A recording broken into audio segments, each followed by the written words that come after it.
Good morning, everyone. Let's get started. Okay, my name is Michael Lapola. I'm the interim township manager for Montclair. I'd like to welcome everyone here this morning. The purpose of this meeting is for the various departments of the municipal government to make presentations concerning their budgets for the fiscal year 2025. Before we get started, I'd just like to give a little background here. This is just one step in the budgetary process. I want to remind everyone that under the law, the mayor and council are the ultimate policymakers. So the presentations you'll hear today are regards to continuing expenses, perhaps some additional expenses, but ultimately all new or expanded programs are under the purview of the mayor and council. Our goal here is to inform you of what's going on, but also to get information from our department heads. That being said, I want to give you some context as for the budget for next year. We are faced with several major increases that are out of our control. One is an increase of over 16% for healthcare benefits for employees, and the other is the fact that we inherited under several collective bargaining agreements increases in excess of the cap. The cap law caps, with certain exemptions, a 2% spending increase.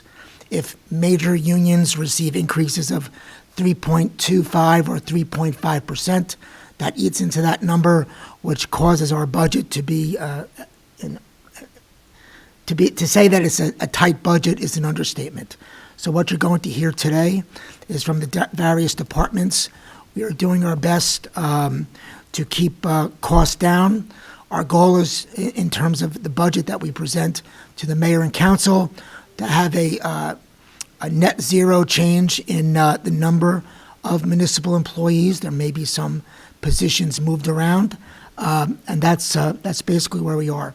So the first department to come forward to talk about their budget, and I asked the department heads just give a little overview as to what your department does, how many employees you have, just a very, 30 or 60-second overview as to what your department does. So, Ms. Rao, please. Finance Department is first.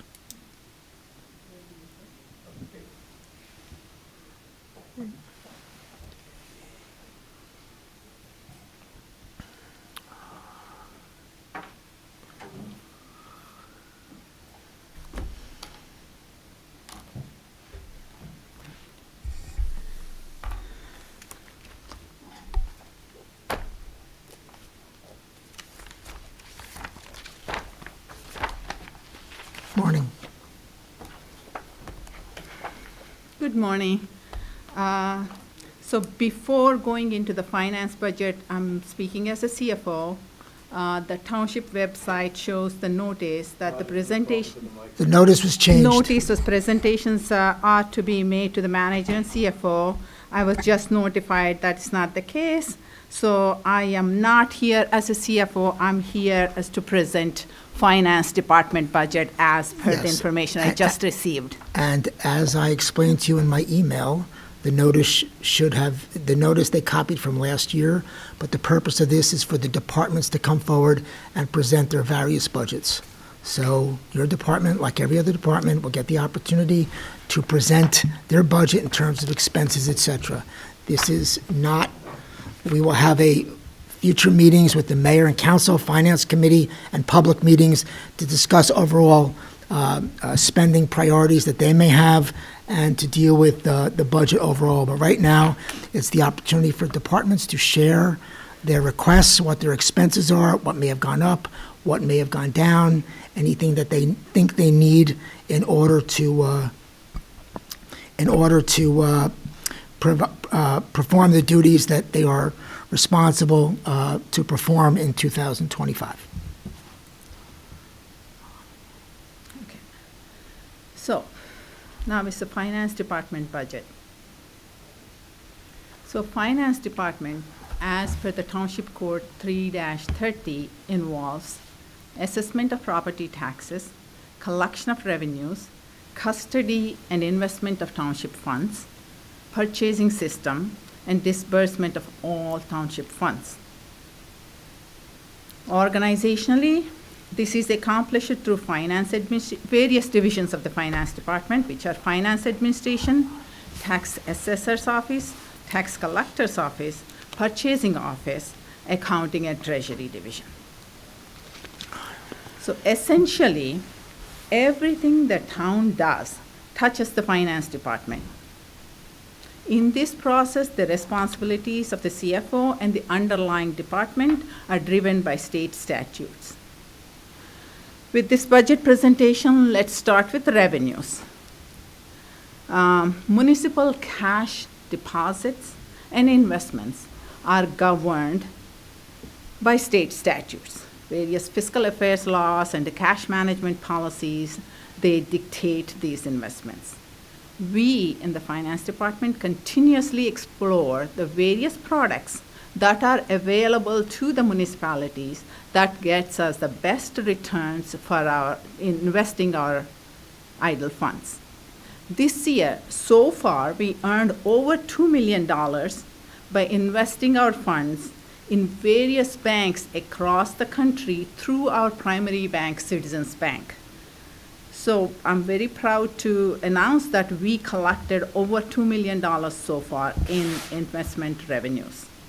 This is a big improvement from prior years, and this helps the budget, overall township budget, substantially. And our collection rate last year is 98.86%. We collected over $240 million in tax revenues alone, in addition to water revenues, sewer revenues, parking revenues, and other non-tax revenues. These are all significant good things for the budget. We processed around 1,000 building permits, resulting in over $500,000 in additional unanticipated revenues this year. That is from the revenue side. Now let's go to the expenditure side. Since the finance department supports all departments throughout the township, any changes in departmental operations have corresponding effect in the finance department and its budget. In the 2024 budget, substantial changes were made to the finance budget, wherein the financial professionals, such as the auditors, financial advisor, and bond counsel, manager at your direction, were moved under your control, under your budget. So one additional change that was also made organizationally to move the township's financial system to a cloud-based platform. Our payroll system is already cloud-based. Now we, in 2024, later part of 2023, we moved the finance system is also to a cloud-based platform. Because many security experts say the cloud-based systems are more secure than the locally hosted systems. They are less susceptible to failures and attacks on local technology infrastructure. Cloud-based systems also enable the possibility of remote access. Again, per the security experts, most recently the presentations made by the many security experts in the recent GFOA conference, that is the Government Finance Officers Association conference. They say remote access to key employees is an essential. It's very essential in an emergency. For example, during COVID, nobody was here. Now, employees were not here, but we were able to process the payroll. We were able to pay the vendors. We were able to do all this because of the remote access ability. These functions, this access is very integral to the stability of the township. But unfortunately, currently, despite the financial systems are on cloud-based and they allow for remote access, we don't have, as you know, we don't have access since a cyber attack. This actually creates a risk to the township in an emergency.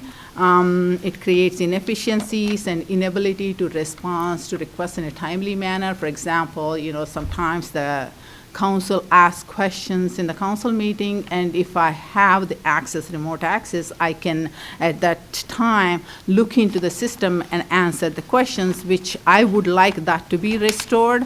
If there is a cost to re-enable the access, the remote access, through VPN access, that this cost, it may impact the finance department budget unless it's being talked about as part of the IT budget. Otherwise, this is our request to give us the technological access that we had prior to the cyber attack.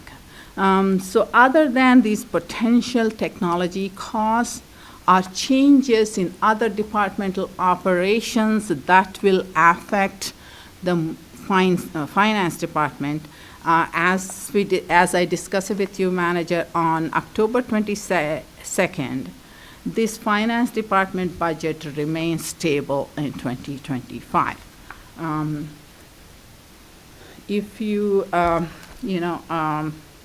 Let's start with the division, tax collection. There's no changes in personnel. As the manager already discussed, there are no changes in personnel. But again, there will be contractual increases. Other than that, no personnel changes. The other expenses for the tax collector, that is the purchases and the paper pencils and all whatever is needed for the operations of the department, it is $44,500 for the tax collector's office. For the finance administration, that is $22,000. For the accounting and treasury portion, that is $52,300. Tax assessor's office is $388,709. That is, it may change a little bit this way, that way, but the big amounts are here because of the tax appeal attorneys and such consultants. What else am I missing? I covered all. Purchasing system is part of the accounting treasury. It's budgeted under the accounting and treasury, which is $52,300. These financial applications, like the payroll system and MSI and Edmunds, that's what we use for our financial application software, and we also use an armored car service to take the collections to the bank, and all those these three together is $210,000. So far, we haven't received any indication from the vendors that the rates are going to change.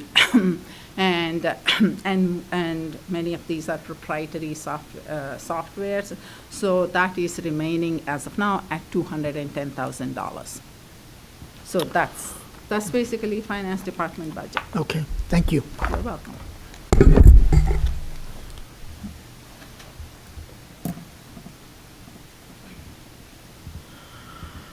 Next is the police department, Chief Conforti.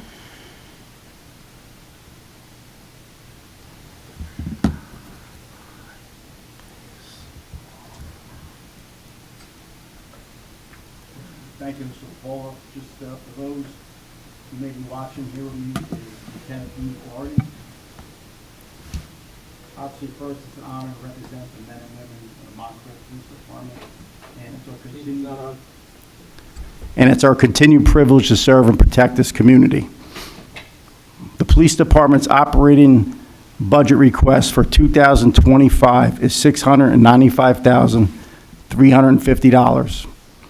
There was an increase from last year, mainly due to the cost of the body camera maintenance agreement, with a cost of $70,788. That was previously covered under the 2021 body-worn camera grant program.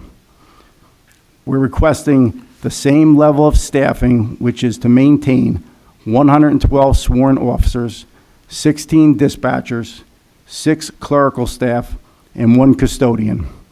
The total number of school crossing guards will vary throughout the year due to ongoing crossing studies and evaluations that may need to be adjusted during the school year. Some of the larger requests for the operating budget include $95,000 for building maintenance due to the condition of the building, $189,000 in electronic maintenance, which includes the body-worn camera maintenance agreement, $85,000 for software licenses, $95,000 for vehicle maintenance, $30,000 listed under firearms, where we have an increase in the cost of ammunition, and $25,000 in training. The electronic maintenance agreements are for the 911 system, the radios, evidence systems, electronic ticketing, body-worn cameras, battery backup for the computer server rooms, and the ability to copy videos from patrol vehicle dash cams and the department's interview rooms. The software license include the internal affairs software, record management and CAD systems, fingerprinting, training, scheduling, maintaining of police policies and directives, license plate readers, access to local, state, and national law enforcement databases, and investigative software. The 2025 capital budget request is $760,000. Some of the larger requests include $450,000 to purchase and equip 2 patrol and 5 admin vehicles, $80,000 for facility improvements, $98,000 for IT projects, which include mandatory changes to the state 911 system, as well as an update to our record management system, and $59,000 to replace the department's issued firearms due to the age of the weapons. As we move into 2025, some of the issues that the department will be addressing are as follows: combating vehicle-related crimes with installing automated license plate readers throughout town, utilizing drones to assist with search and rescue operations, missing persons, and fleeing suspects, installing a new communication center at police headquarters for 911 operations, adopting the Arrive Together program, which pairs mental health professionals with police for calls involving people suffering from mental health distress, continuing to increase the number of officers with crisis intervention training and training officers in hostage negotiation, expanding our use of force, de-escalation, less lethal force training to better prepare officers for real-life scenarios, utilizing a virtual training simulator. And we're always going to want to maintain the New Jersey State Association of Chiefs of Police accreditation status. We look forward to having further discussions with the mayor and council regarding the 2025 budget requests. Thank you, Chief. Chief, can you just address the turnover that the department has experienced in the last 12 to 18 months and maybe projecting the next 6? Mm-hmm. Sure. So over the last year and a half, we lost 24 people. Now, current staffing right now, we're authorized to have 112 officers, and we've had that number for many years now. Current staffing is 108. Out of the 108 officers we have right now, 5 of those are in the academy. We have 2 that are in field training programs. We have a few that are on family leave, and we also have another one out on a line of duty injury, suffered earlier in the year from the incident involving the officer that was shot. We do not expect the same turnover that we had over this last year and a half, but we always have retirements that come up throughout the year that are not anticipated. As of right now, I know of another officer that will be retiring in February and possibly another later in the year. So we do want to get back up to the 112 officers. And again, that's the staffing that we've had for many years. What has helped us, and it's something you put in place, was eliminating the terminal leave. It's allowed us to at least hire as the vacancies have been coming up. The second issue that we have that happens all the time every year, people forget that we oversee the dispatchers, and full operation is 16 dispatchers. It's very difficult to keep the dispatchers. Right now, we have 10 dispatchers. The dispatchers, when the vacancies occur, have to be either filled in with other dispatchers or with police officers, which when you pull people off, may either cause overtime or less service on the street because we have to cover the dispatch center as well. So again, looking into next year, I don't see the same turnover, but we're still down, making up for what we've lost. In terms of the dispatch, is that because the salary is too low, that the pressure is too high, it's shift work? I mean, I know other departments experience the same thing. It's a very, very difficult position to keep filled, but I'd like your thoughts on that. Yeah, the dispatch, I give them a lot of credit. Very difficult job. It's, we're in the process of actually moving them from fire headquarters to the police department, just so we can have better supervision and allow them to take breaks when needed. Right now, it's difficult for them to even take a break because of the way it's constructed down there. But it's a job that most people can't do. They come, they think it's an easy job to fill. It's not just answering calls. You're dealing with 911 calls where you have to make decisions immediately, and you have to juggle multiple things at once and then take the admin calls at the same time.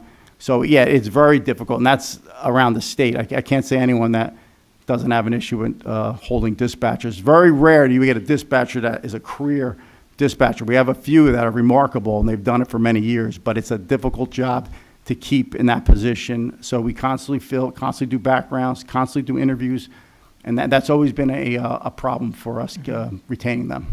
Also, I just want to also briefly touch on the license plate readers. I know that the mayor and council just were discussing this. I know that car thefts are a big issue. Can you, and I know we've had a discussion about those that are permanently mounted on streets, and those can be in the cars themselves. Can you talk about the difference and the benefit of these license plate readers that are going to be mounted, I think, on Bloomfield Avenue and several other places, and what service that provides to the department? Yeah, so a lot of the crime that we're experiencing now is vehicle-related, whether it's a burglary that occurs with a stolen car or stolen cars themselves. People are breaking into homes many times to steal keys to steal high-end cars. The license plate readers is something that's been going on now for quite some time throughout the county, where they're putting fixed license plate readers at certain locations. We were fortunate to be part of Congresswoman Cheryl's grant, so we have, I believe, 3 license plate readers coming soon based on our grant, which we're working on right now. We're also, because of the program we're in, we're now able to tap into other license plate readers throughout the county.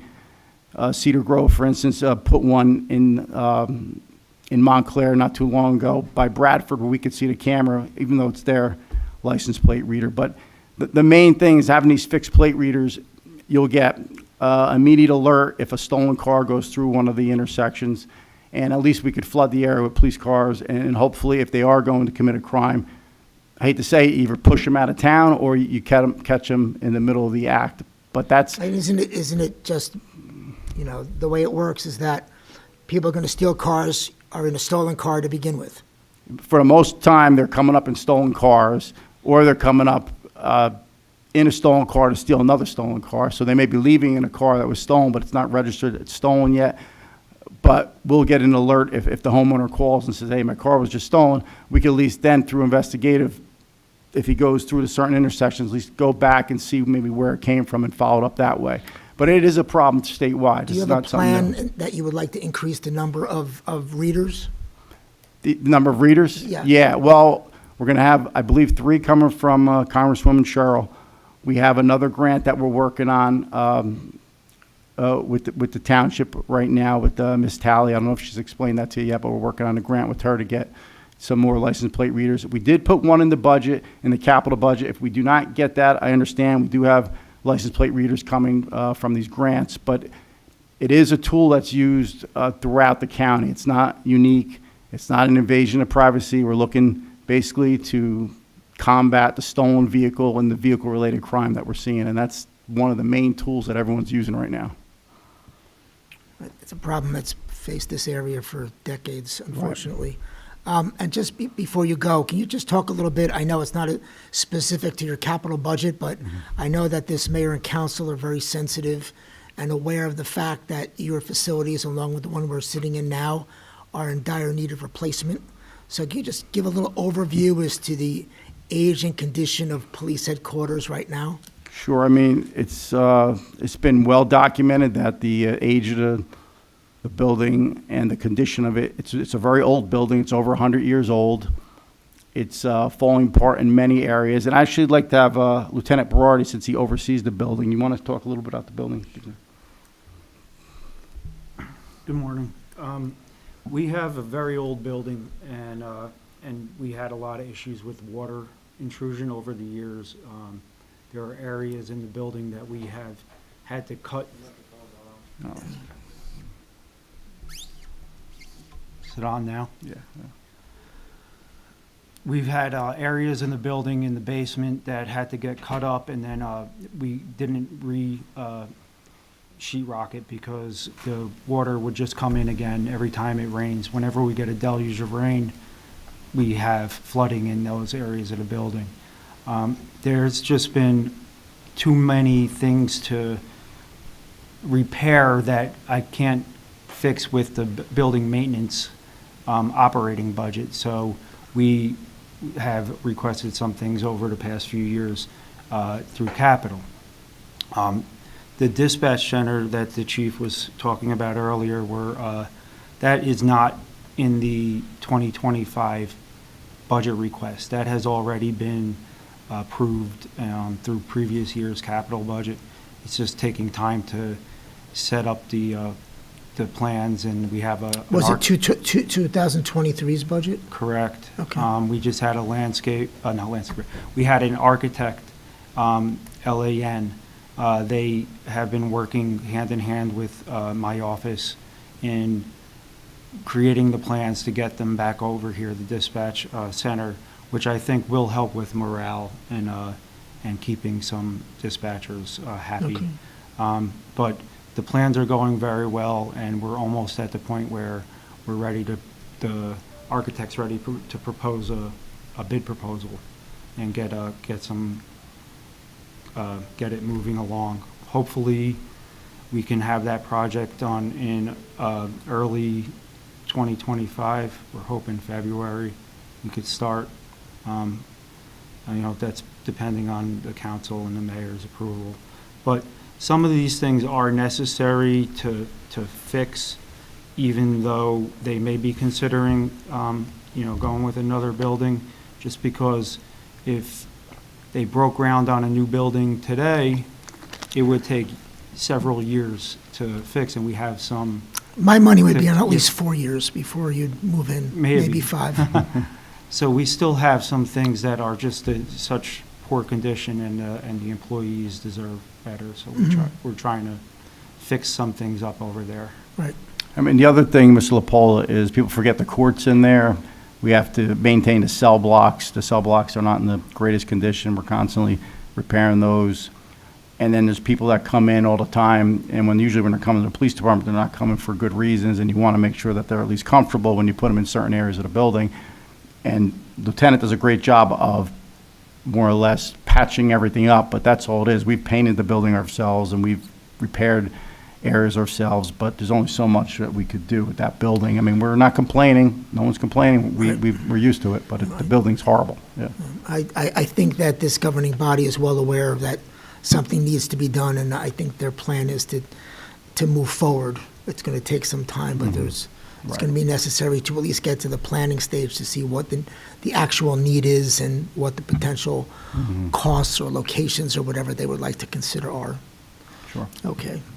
And I don't want to touch on anything that I'm going to say it's controversial, but can you just address the use, because it is a priority of many elected officials in terms of electric vehicles as part of our fleet.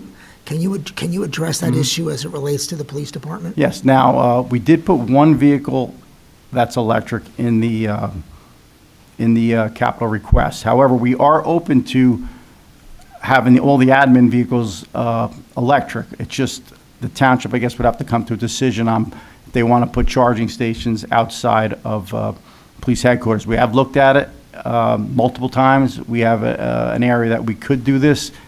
It would just take, I guess, approval to put charging stations there and a little bit of money. And we're willing to have the electric vehicles. No one's against that, especially for the admin vehicles. The one vehicle we're doing right now, I have no issue doing it. It's a community policing vehicle. It's not a vehicle that would more or less have sensitive information in it, so I don't mind if it's charged outside of the police department area.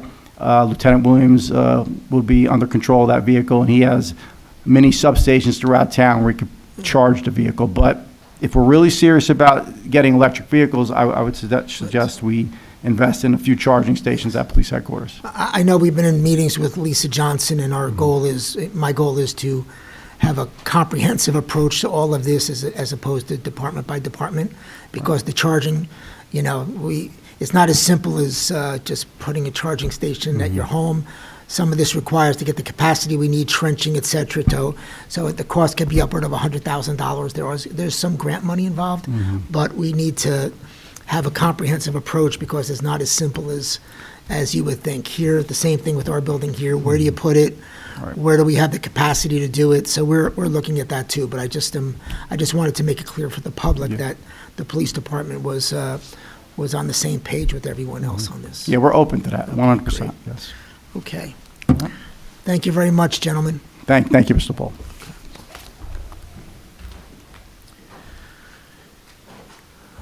Okay. Ms. Camerata.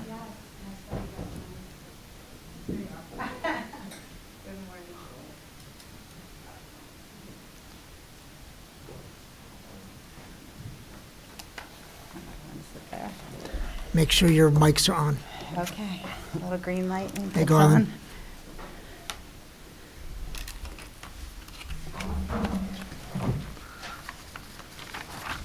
on. Before we talk numbers, can you give us a little overview of your department? Sure. And as I said last year, and I'll say it again, your department does more with less. Thank you so much. I don't know if that Thank makes you feel any better, but No, it doesn't, but we try. So as you know, the Montclair Recreation and Cultural Affairs Department provides group activities for all of our community. So we used to start at kindergarten, but we're doing preschool stuff now through adults and seniors. Our goal is to bring the community of Montclair together with engaging with our activities and team-oriented sports.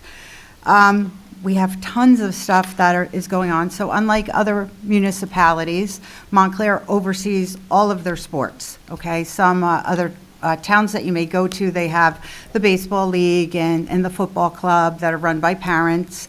And the only thing that recreation does for them is gets them field space and that kind of stuff. We do it all. We're a one-stop shop. So with that being said, we have a full-time staff of myself, Superintendent Garland Thornton, an activities aquatic coordinator, and 2 secretaries. For all we do, sometimes I look and say, how did we get it done? Because we are bare bones. We have a seasonal staff of approximately 100, that more in the summer and seasonally, so that we have 3 swimming pools, our camps, our sports, all of our activities that go on. We hire site supervisors that oversee those activities. All of our staff are background checked and trained in CPR and AD. We make sure of that. So whether they're volunteers or they're paid staff, that's the requisite to being with us. We also have events that we oversee. We have the largest 4th of July parade in the state of New Jersey, which I work along with the 4th of July committee, and we also hold a picnic festival in the park afterwards. We hold our spring and holiday festivals, Memorial Day, Veterans Day, all that kind of stuff. Even though there's tons of things happening in Montclair, a lot of it is not under our direction, but there is a lot that is under our direction. Our budget's kind of hard to sometimes predict because of the inflation costs that are constantly rising. So the first thing we come against is our seasonal salaries, because minimum wage in the state of New Jersey, we have to abide by that. There was a time when it was very difficult for us to get seasonal employees, probably when COVID happened and after. I have to say, right, this year we did really well, and actually our teens and our college kids want to be back and working, so it got a little easier. But with that being said, the minimum wage is, I believe, $15 an hour and going up. So the days of the $5 employee are long gone. Our pool staff, our lifeguards, have to be trained and certified in order to be a lifeguard, so that costs money as well. Those lifeguard certifications usually run $350 to $400 applicant. We try to assist in that way and run some courses to make it more cost-effective. There was a time when we could not get lifeguards, and we were really at a deficit, so we did pay for those certifications. We try to be constantly innovative, doing what we do to get our staff on, to get our programs Just, I don't mean to done. interrupt, but what do you pay a lifeguard per hour now? So we usually pay the lifeguard the minimum wage to start, which is, you say, okay, they have to have the certification, but that's the only position in our recreation department that's seasonal that they can be under the age of 18, because you can get a lifeguard certification at age 15 to work. So with them coming on and being certified, those are the only ones that we hire under the age of 18. All of our camps, our programs, our activities, we make sure they're 18 and over because they have to have the background checks on them. We cannot background check the 15, 16-year-olds because they're minors. They're minors. So with that being said, long gone are the $5 T-shirts that we used to order. Now they're $15 and $20 a piece, and equipment costs have gone up and that kind of stuff. Even though we're recreation, we do not, by rights, have the authority of, we do not maintain our parks and fields. That's done under DCS. So we really work in close cooperation with DCS as far as some of the things that we need at our facilities. And sometimes I will get on the phone and say, Austin, I've got this much left in the budget. Maybe we can, split the cost on this and kind of do that kind of stuff for some of the things that we have. We work hard to apply for grants for some of the stuff for recreation, if we can get them. There are sometimes grants that do not apply for us, especially there was one out not too long ago that was a pool grant of some sort, but because we do not allow out-of-towners at our pool and you have to be Montclair residency, it did not apply for us. But a lot of the other stuff we will get. I know Garland, who runs our Pop Warner football program, also has applied for a couple grants, right, that we have gotten for our football program for equipment, because all that stuff, the costs are up. Our programs, the fees have not increased in, I'm probably being less generous, in at least 10 years, okay?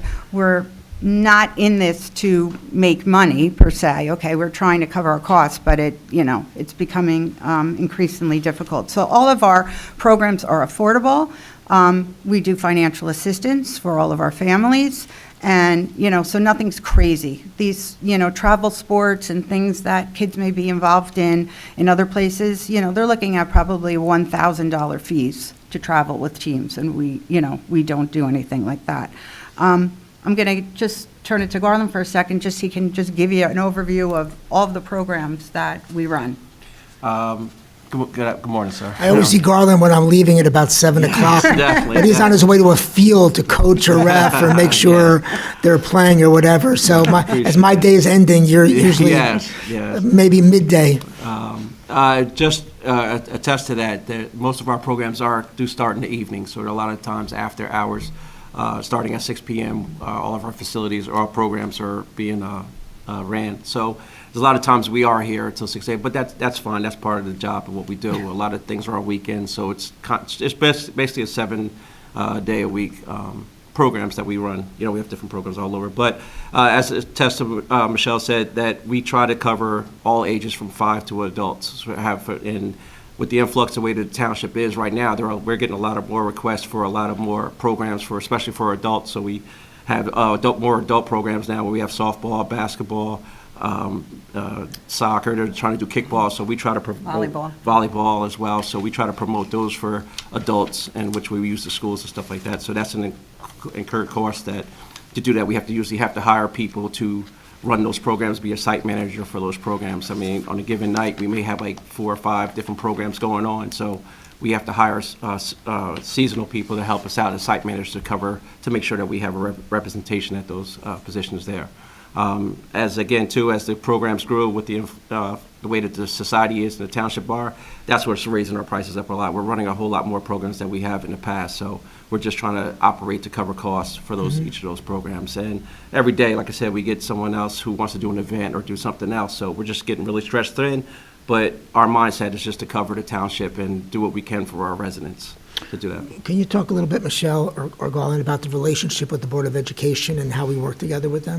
Okay, yes. We don't, so as everyone knows, we do not have a community center or any kind of place that where we as a recreation or township can have something. So we are reliant on the Montclair Board of Education schools for our programs, which happen after school and in the evenings and on weekends. So we have a shared service agreement with Montclair Board of Education. So we are number one in the pecking order as they are number one in our pecking order. So for instance, their softball team uses our Cavany Field as one of the spots. They, this year, the baseball team was displaced from Woodman, so we moved them down to Nishwain and got a space for them so they could play games. So we work together. I want to give a shout out to the Yes, to the baseball yes. dads from high school who, at their own expense, totally redid the baseball field at Nishwain. They Yes, did a they did. phenomenal They did. job. They were a pleasure to work with, and it was at no cost. And they got it done. They got It was it at done no cost. really They quickly, got it yeah. done in no time, and I have to say. It's great, and some of the stuff that Yeah. we thought was going to be temporary and they were going to remove, Yes. they have told us, no, Yes. keep it, you can have it, They we're did- donating They were it. outstanding, and I just Yeah, wanted to so thank it's them not, you know, publicly. we're here to build and not break ties with things. We're all servicing the same community. So especially if they're in high school, even though technically our sports stop at the 8th grade, we do run our high school ski trip. We have other adult stuff. We will work together with the high school coaching staff or anything, because at the end of the day, those kids that are in our programs now are headed to the high school. Okay, so sometimes a coach will come to us and say, hey, listen, I'm getting freshmen that really don't know how to play volleyball. And I use this coach all the time because it happened maybe about 8 years ago. And she said, is there any way you guys can start a volleyball clinic and really get them going? Because, you know, it's starting to grow. Well, it's a huge program right now. We just had, how many girls try out for our travel team? As opposed to 8 years ago, there was no one there. And she's so grateful because she said, wow, I'm now fielding 3 levels at the volleyball level at the high school. So we're here to work with them and work together. Sadly, we don't have a space that we can call our own as far as a, rec center. So all of our indoor stuff and even outdoor stuff sometimes will take place at the Board of Education. So we have to closely monitor their school schedules. And for instance, Monday was Veterans Day for us here, but Garland and our activities coordinator, Ethan, came in at 4 o'clock because we had stuff going on Monday night because the kids were back in school. So even though I don't know if you mentioned this earlier, how many full-time employees do you have? we only have 5. Five. Yeah. So 2 are secretaries, and then there's myself and Garland and Ethan's in the back that really are supervising, and overseeing and coordinating the sports.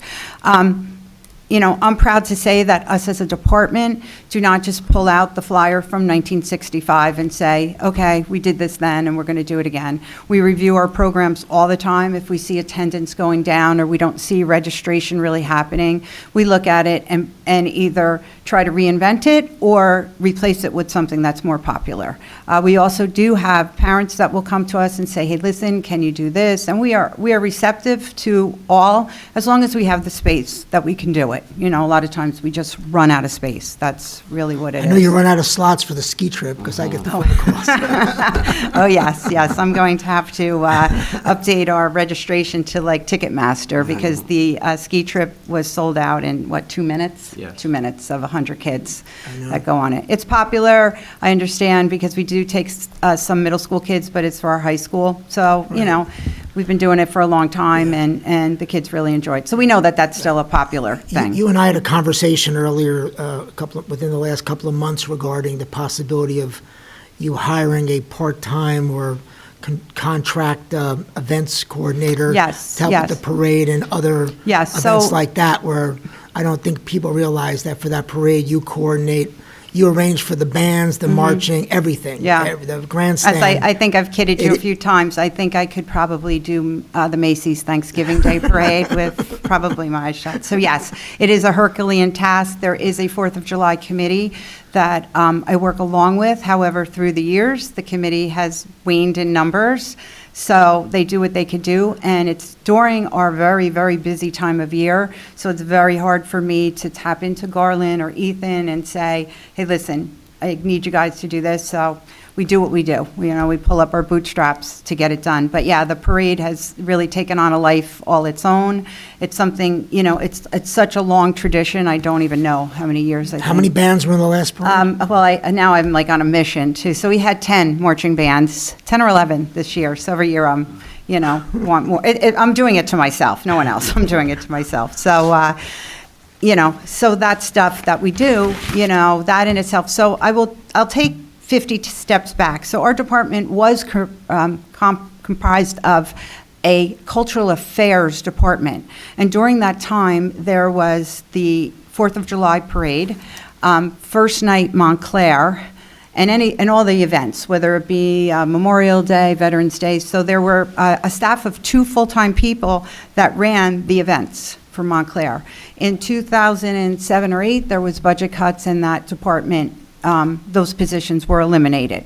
However, with the positions being eliminated, the programs still happen. The only one that we don't do anymore is First Night Montclair, and I think it was just, whoever the people that were also involved in it, they did a consensus. It was costing a ton of money, and most of the people attending it were not from Montclair. I think once they did registration for buttons and stuff, they found that, only maybe 20% of Montclair people were attending the event. So, but with that being said, 4th of July still marched on, and, No pun it's still intended. there. So that's it. So with the hopes, I know it's really tough to bring on full-time staff in this economy, but I'm hoping that a part-time events person would help greatly, especially, when we have them, and especially when us as a department is ready to just pull our hair out because we just don't have enough hours in the day to get the stuff done.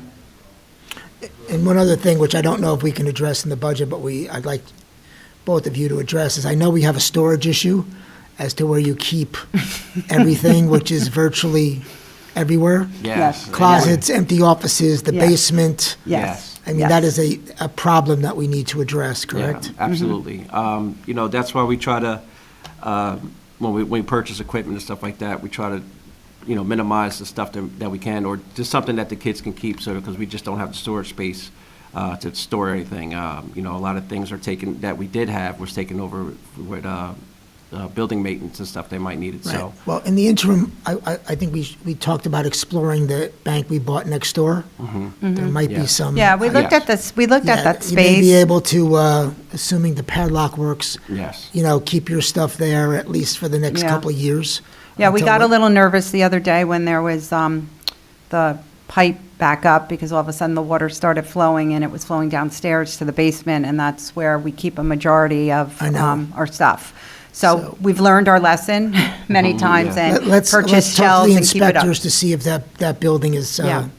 I want, I would love to have that. usable, I was gonna say Yeah. habitable, Yeah. usable Yes. at least, to see if you can at least, you'll get 1,500 square feet, I think, about on the Well, first floor. I If wouldn't you put look at anything in the our basement. vehicles from recreation, we kind of say we're like a department on wheels, because we do keep a lot of stuff in our vehicles, from going from site to site, and that it's there. So we get a little innovative when we can. So sometimes our office does look like a warehouse. We don't have any choice but to do it.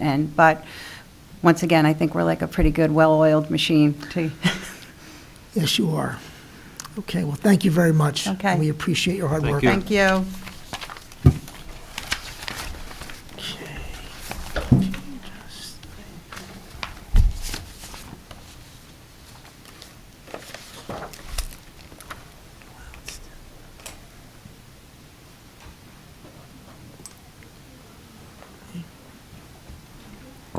Ms. Tassi, just, I noticed on the schedule that we listed a break, but I'm not sure, we may be running a little bit ahead, so can you let those people? Yes, I'm keeping an eye on that, and Ms. Talley is. Okay. No, I just asked you to do, okay.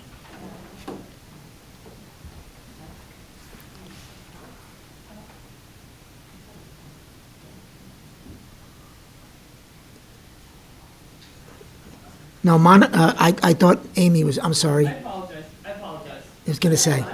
Ms. Monaco, I'm sorry, Janice, I apologize.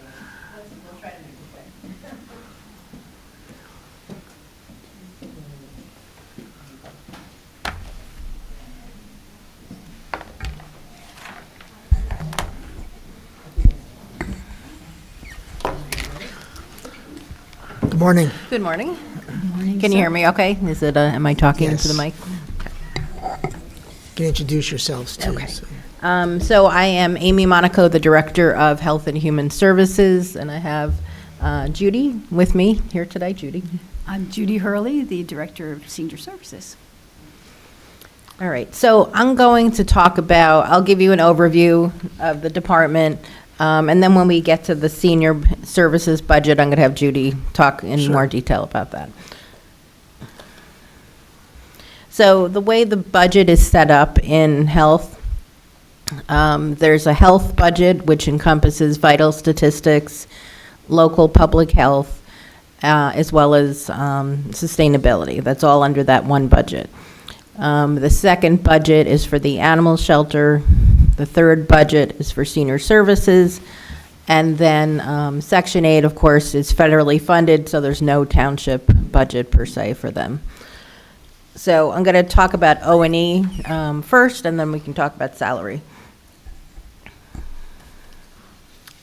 Okay, so for the overall health budget this year, there's going to actually be a decrease of $18,500. And we removed all of the professional services line, which was $30,000. And we have small increases in animal control, which is rodent control, just because rodents tend to be on the upswing, unfortunately. Well, we know about the rats, so. Yeah, yeah. Mileage and travel reimbursement. This year we had $1,000 in there. I'm going to increase that to $4,000 because of the shortage of vehicles that we have. And people are doing more things in person. We have a lot more meetings in Trenton. That costs nearly $100 in reimbursement to take a trip to Trenton. And if all the nurses go, that's 5 nurses. If they go twice it adds up quickly. So we need more money there. Also, this, remember, is covering Lisa Johnson in the Office of Sustainability and Vital Statistics, as well as nursing, inspectors, health ed. So, and myself, if I'm not using, but generally I use the township vehicle.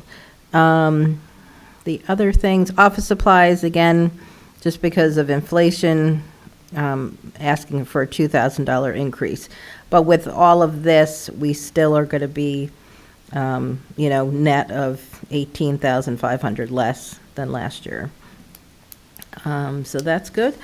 And then the other budget that I'll talk about is the animal shelter. Almost no change there. An increase of, let's see, office supplies, looking for an extra $400 to go from $600 in office supplies to $1,000. Animal control over there, asking for $750 more. And feed and pet supplies from $9,500 to $12,000, again, because of rising costs. So that's $2,500 more. So it's roughly, it's like about $3,000 increase overall for the O&E. And Can those, you talk, just taking a step back? Can you sure. Talk a little bit about what the public health nurses do, how many we have, and their function? Yeah. So the public health nurses, so we have 3 full-time and 2 part-time public health nurses. And so they have certain duties that are required by state statute.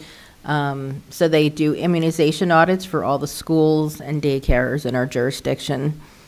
They also do, communicable disease investigation. So a lot of times there's diseases in the community that no one knows about, but they're behind the scenes investigating and making sure that, it doesn't spread. We had a case a couple of years back where there was a case of active TB, and they isolated the person, they found their contacts, and they controlled it before, it spread more widely, but 2 people were impacted by it. So if you didn't have public health nurses, that could have gotten a lot worse. So they do a lot of case investigation. There's a whole list of hundreds and hundreds of diseases that they find. They get cases through the state system, the state reporting system. They monitor that daily. And some you have to react much more quickly to, like a measles case, because again, you want to isolate the person, and then, the contacts we have to make sure are aware. And so that's a really important piece of what they do. And then they do a lot of things in the community. They do blood pressure clinics. They go to a lot of community events. They also, the other statutorily required thing is lead investigation. So when there's an elevated blood lead level that a pediatrician does, so it's all kind of, all of the lab reporting that the state then informs us of, it comes through the doctor's offices. So, someone's going to their pediatrician, they get their blood lead level checked at age 1 or 2, it's elevated, it gets flagged, and it gets funneled down to the municipality. So then we have, depending on the level, we have sometimes the environmental people go out, so the health inspectors as well as the nurses. They do an assessment of the house, and the nurses do the case management and work with the family to try to identify the source. Sometimes it's obvious it's an old house, there's paint chips, the kids are eating the paint chips. Sometimes there's nothing obvious, so it could be different things. Sometimes spices have high lead content. Sometimes toys that they're gnawing on. So there's lots of different things. So that's what the nurses do. And then they follow them sometimes for 2 or 3 years until their levels are back down to a normal range. So that takes. You also did I know you did it here, was the mobile mammograms? Right, so that's right, all extra stuff that we do, screenings for low and uninsured folks, but also with the screening van, actually anyone could go, which is nice because then, it's just more convenient sometimes for people. So employees could go and residents. But a lot of the screening vans, we did a skin cancer screening, that was just for people, I believe, that were uninsured. So we try to do a few of those every year. We've had colorectal screening, like the tests given out through Mountainside, and then they get the results directly. So we've tried to do a lot of different preventative stuff. So, and that's all spearheaded by the nurses. I know you recently gave flu shots to Salvation Army, is that correct? Yeah. So we worked with Michelle Crows over there and went over and did some shots. We're going to go back a second time to try to get a few more people vaccinated. And they actually, we could do COVID for them as well, because we do have uninsured vaccine available through the state. So. And can you talk a little bit about what sustainability does? Right. So it's, a lot of it is, it could be simple stuff like composting, right? Encouraging people to compost. We have a program where Lisa gets the bins and, we'll bring them out to people that are interested. And then I think she gets a rebate, and then so kind of like replenishes the fund. The other thing she's been doing is working with the small business, I'm trying to think, Janice's person with Daniel, small business, is it? Advocacy. Advocacy, okay. Right, group, to do outreach about different initiatives. And I know they went to all the different wards. She does a lot of applying of grant funds, for grant funds. So she has that big tree grant, and she's working now with some folks from Montclair State, the green team over there, to implement some of the projects she wants to see. I think it's approximately $1 million in grants so far, if I'm not mistaken. Yeah. No, she's brought in a lot of money. She's doing some native plant gardens with Sustainable Jersey. They're doing one at the Crescent Deck, and they're doing a garden, I think that was an ARP, right? AARP. Yeah, fund over by the Mills Building, old United Way building. So she's planting a garden there. So they do a lot of that kind of work. So, any other questions? Last year, we had an issue in terms of the budget because you had grant-funded positions, and we had, the grants had run out, and Right. the services that were provided were some statutory and others that were truly Right. necessary. Yeah.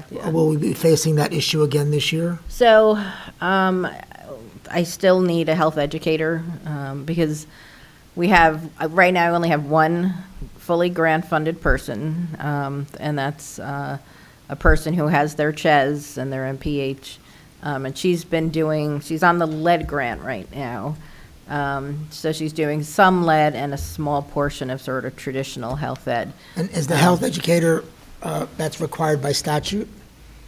Right, I mean, she's fulfilling Those those, responsibilities required, maybe not the position, but the responsibilities must be fulfilled. right, exactly, right. So that's why that's going to be my ask for a position for Is that, health. is that where we had a contract before mayor and council that, Yes, and then the yes. person withdrew, the company withdrew? Right, right, because there were some, right, some questions, and Okay. it took a while, and then she got another offer. Right, so she and went withdrew from elsewhere. consideration. Right, right. Okay, that's what I thought. Yeah, yeah. So, I mean, that would have been a less expensive way to go, because you wouldn't have had the benefits and stuff. But, so, we always had at least a part-time position, so I would like to reinstate that part-time position. I know Okay. we can't do a full-time, but part-time would be great. Mhm. So- Okay, thank you. And I think, let's see. Is there anything else I wanted to talk about? Oh, and so the other thing was, last year we had talked about for the Office of Sustainability, a support person that we had grant funded initially for, Lisa.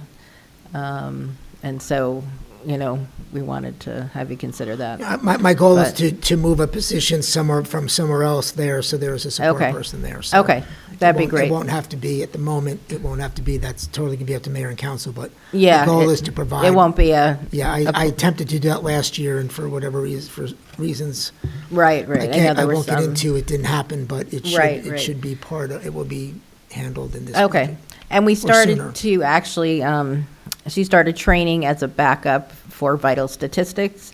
So she took all the courses for her certified municipal registrar. She also just got Munidex installed, and so she now can issue birth certificates, death, do marriages. So we've been kind of getting her trained, because that could be 10% of her time. So that's a benefit to have an alternate registrar. It's always good to have 3 deep for any of those kind of positions. If Arlene's off and Megan gets sick, then we can't do any of that.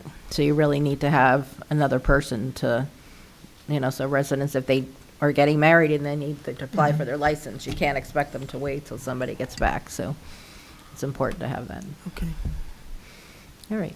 And then did you want me to talk about capital a little bit? There's not much, Why don't but you do Judy first, and then we'll. then capital. Okay. Go ahead, Judy. Okay. All right, well, good morning.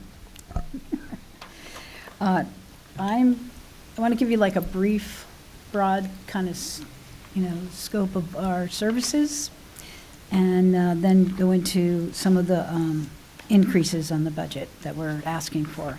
We're very cognizant of the fact that we wanted to keep a flat budget this year, but with some changes that are happening, we're trying to be very sensitive to Cognizant. keeping it. Okay, so senior services, as you know, it was agreed to have a new senior center. So all of the increases that we're asking for really are part of that increase in services. We also this past year, we really have increased all of the programs. The number of people who are attending our programs has really increased. We started off at Edgemont just as a small senior services provided there. We moved into Wally Choice in a collaboration with the county. We do not pay for that space at all, but we provide services there. We also provide services at the library, and we do not pay for that space either. So we are really, as I said, sensitive to trying to find, places that are, low cost, no cost. We also, so in doing that, in the new space that we do have, we have worked really closely with the other nonprofits who are going to be joining us in that space, in the senior centers. We have MGAP, which is the Montclair Gateway to Aging in Place. We have AIM, which is Aging in Montclair, and we have a group called Do Drop In, which is part of the down at Wally Choice. I think I'm eligible to join all of them, but I I'm think not, I I'm am not as going to do well. that yet. But as a taxpayer here and who had just got my increase, I am very cognizant of keeping all of our costs very low. So we have been operating with really 2 full-time staff and 2 part-time staff in all of those locations.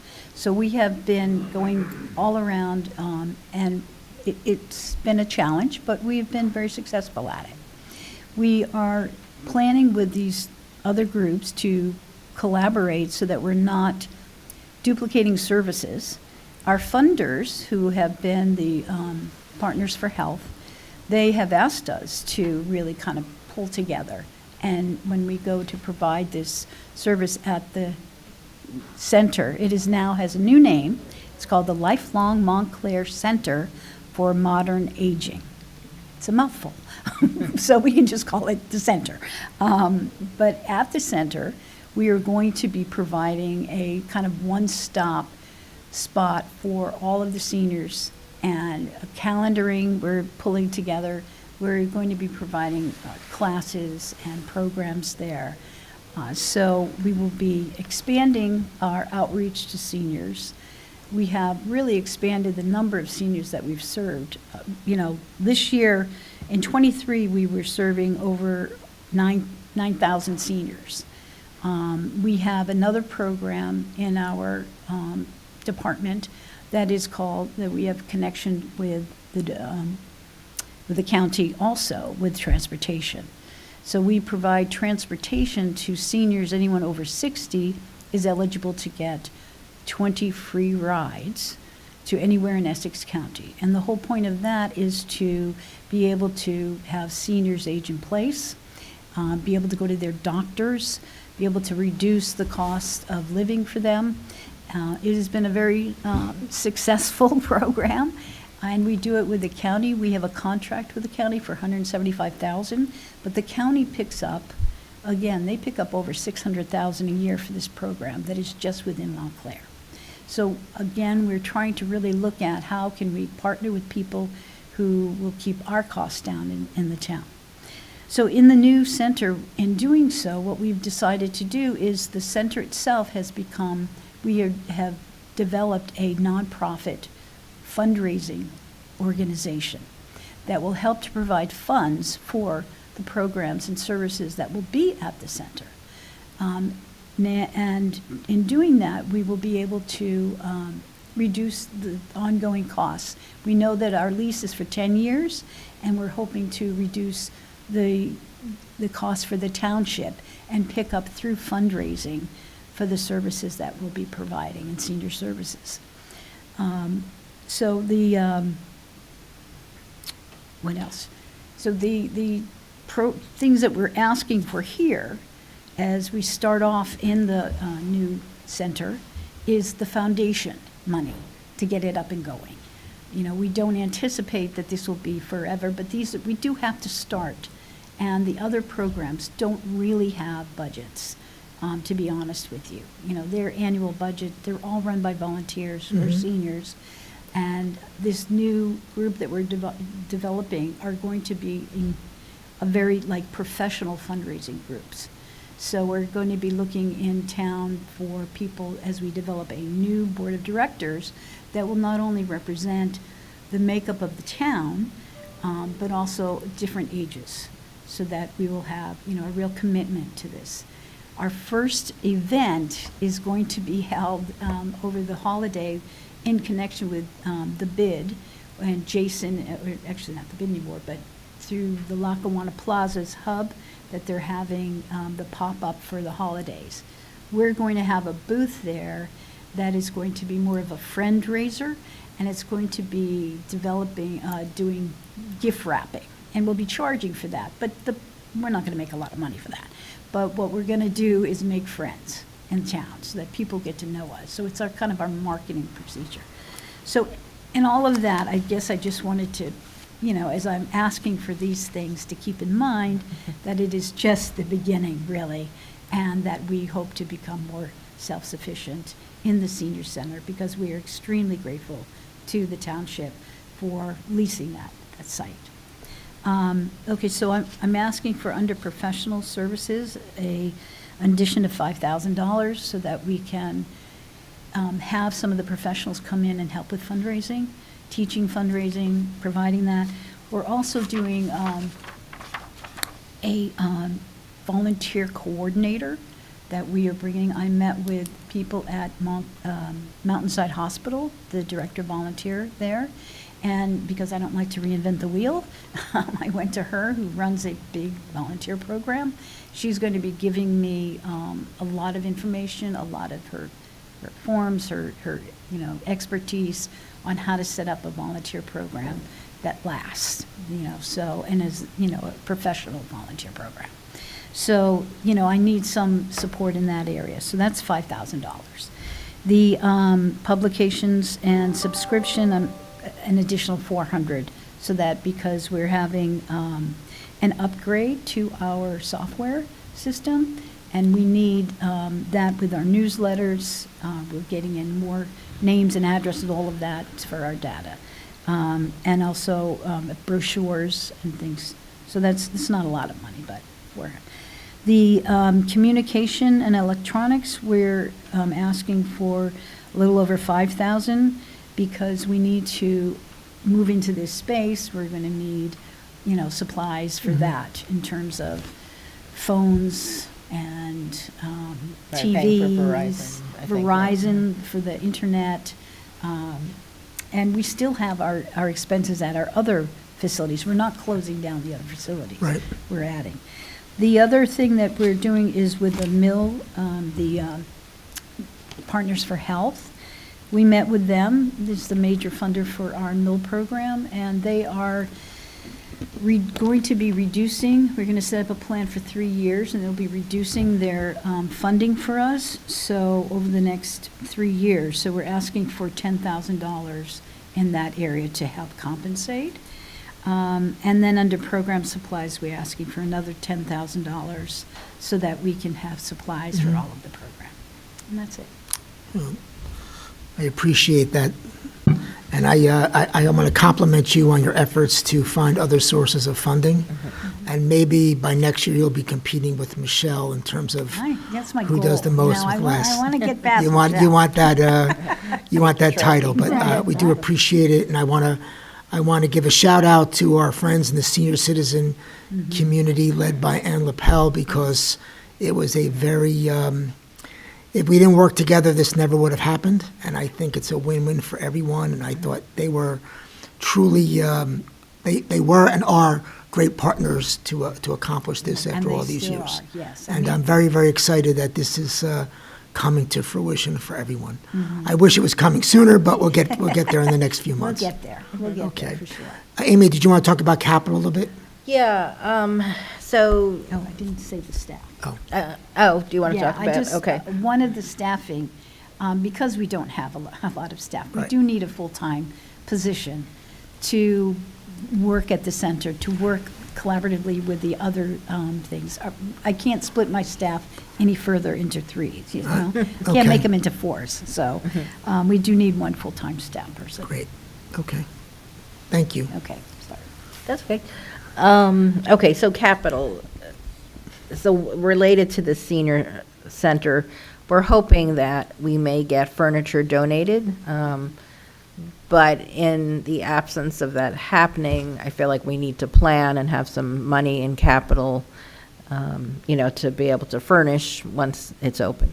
So I met with the rep from WB Mason and showed him the floor plan. He gave me a very rough estimate. He thinks it'll probably be less than this, but he said high-end $60,000 to furnish it. Tables, chairs, some couches, desks for the offices, tables for the computer classroom, Chairs for the crowds?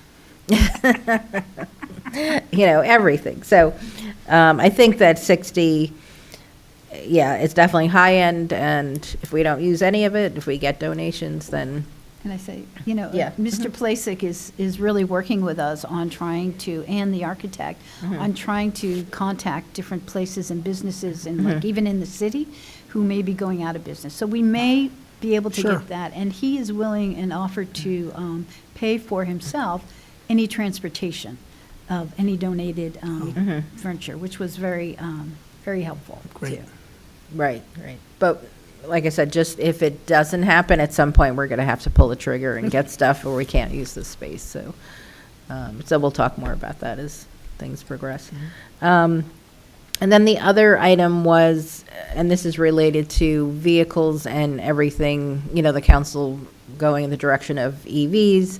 And I had a conversation with the CFO about this. So I do have money in capital this year, but for $35,000, but that was for a gas-powered vehicle. So there's this difference based on what parking utility just spent on their vehicles of about $15,000, and there's some money we can get in rebates, but that's still going to leave me a little short. So I'm asking for, you know, $15,000 just to cover that difference so we can get an EV. This one vehicle is for a car that died at early 2023, and we've been wanting to replace it. So it's just going to get us back to where we were. It's not even adding to the fleet. And we have, since that time, we have, you know, not only Judy, you know, who does a lot of like, you know, out, you know, traveling around, but the social worker who's out all day. And so she often doesn't have access to a vehicle. You know, Office of Sustainability, they're out a lot. And so it's become a little challenging, you know, with making sure everyone has a car. So if we could at least replace this one, Okay. that would be great. Sure. And that's it. Thank you. Thank you.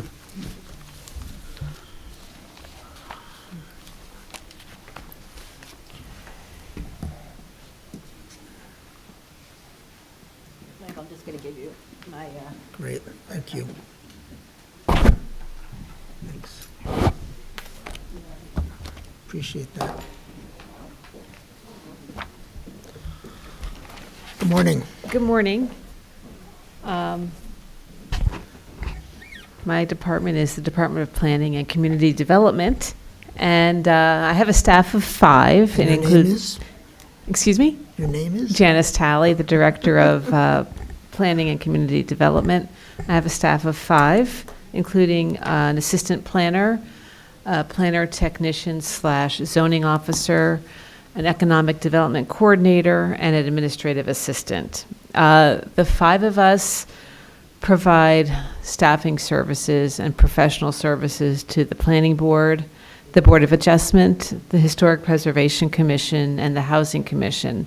This involves staffing these boards and commissions as a planning professional, as well as serving as the board secretary. So we oversee the intake of applications, the processing of applications, the preparation of professional reports, preparing agendas and calendars, ensuring that we have the right consultants available for the various matters that are before these boards, and coordinating with many consultants for these various boards and commissions. In terms of the zoning officer, he spends much of his day responding to phone calls and inquiries coming to our office, trying to interpret and educate people on our zoning ordinance. He reviews all the building permits for zoning conformance and issues zoning permits associated with building permit applications. And all I want to say is, since your office is close to mine and I pass it often, Richard has the patience of a saint, because there is always a line at the door with people with questions, with plans, or wanting to know how to get something done. And the man has tremendous patience and is very cooperative, and the feedback is, you know, that I receive is nothing but positive. Well, thank you. I know he takes a lot of pride in And his well, work. And well, he should. And he's a valuable member of our office. We recently expanded our office to include the Economic Development Coordinator. That's a grant-funded position.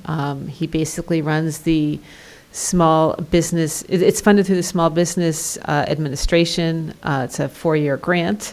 And he serves as the liaison to this small businesses in Montclair. He spent much of last year reaching out to the business districts, focusing on the business districts that are not part of the Montclair Center bid to try and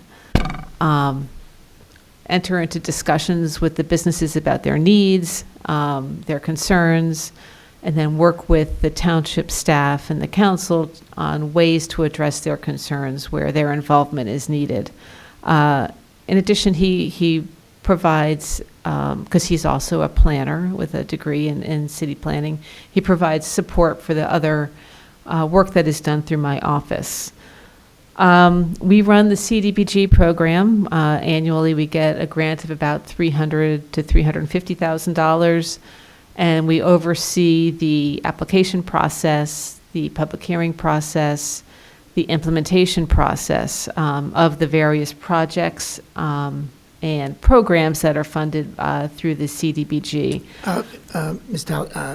Talley, I don't mean to interrupt you, but can you explain how the decision-making process works as to who gets funded? What programs, projects get funded through CDBG? Sure.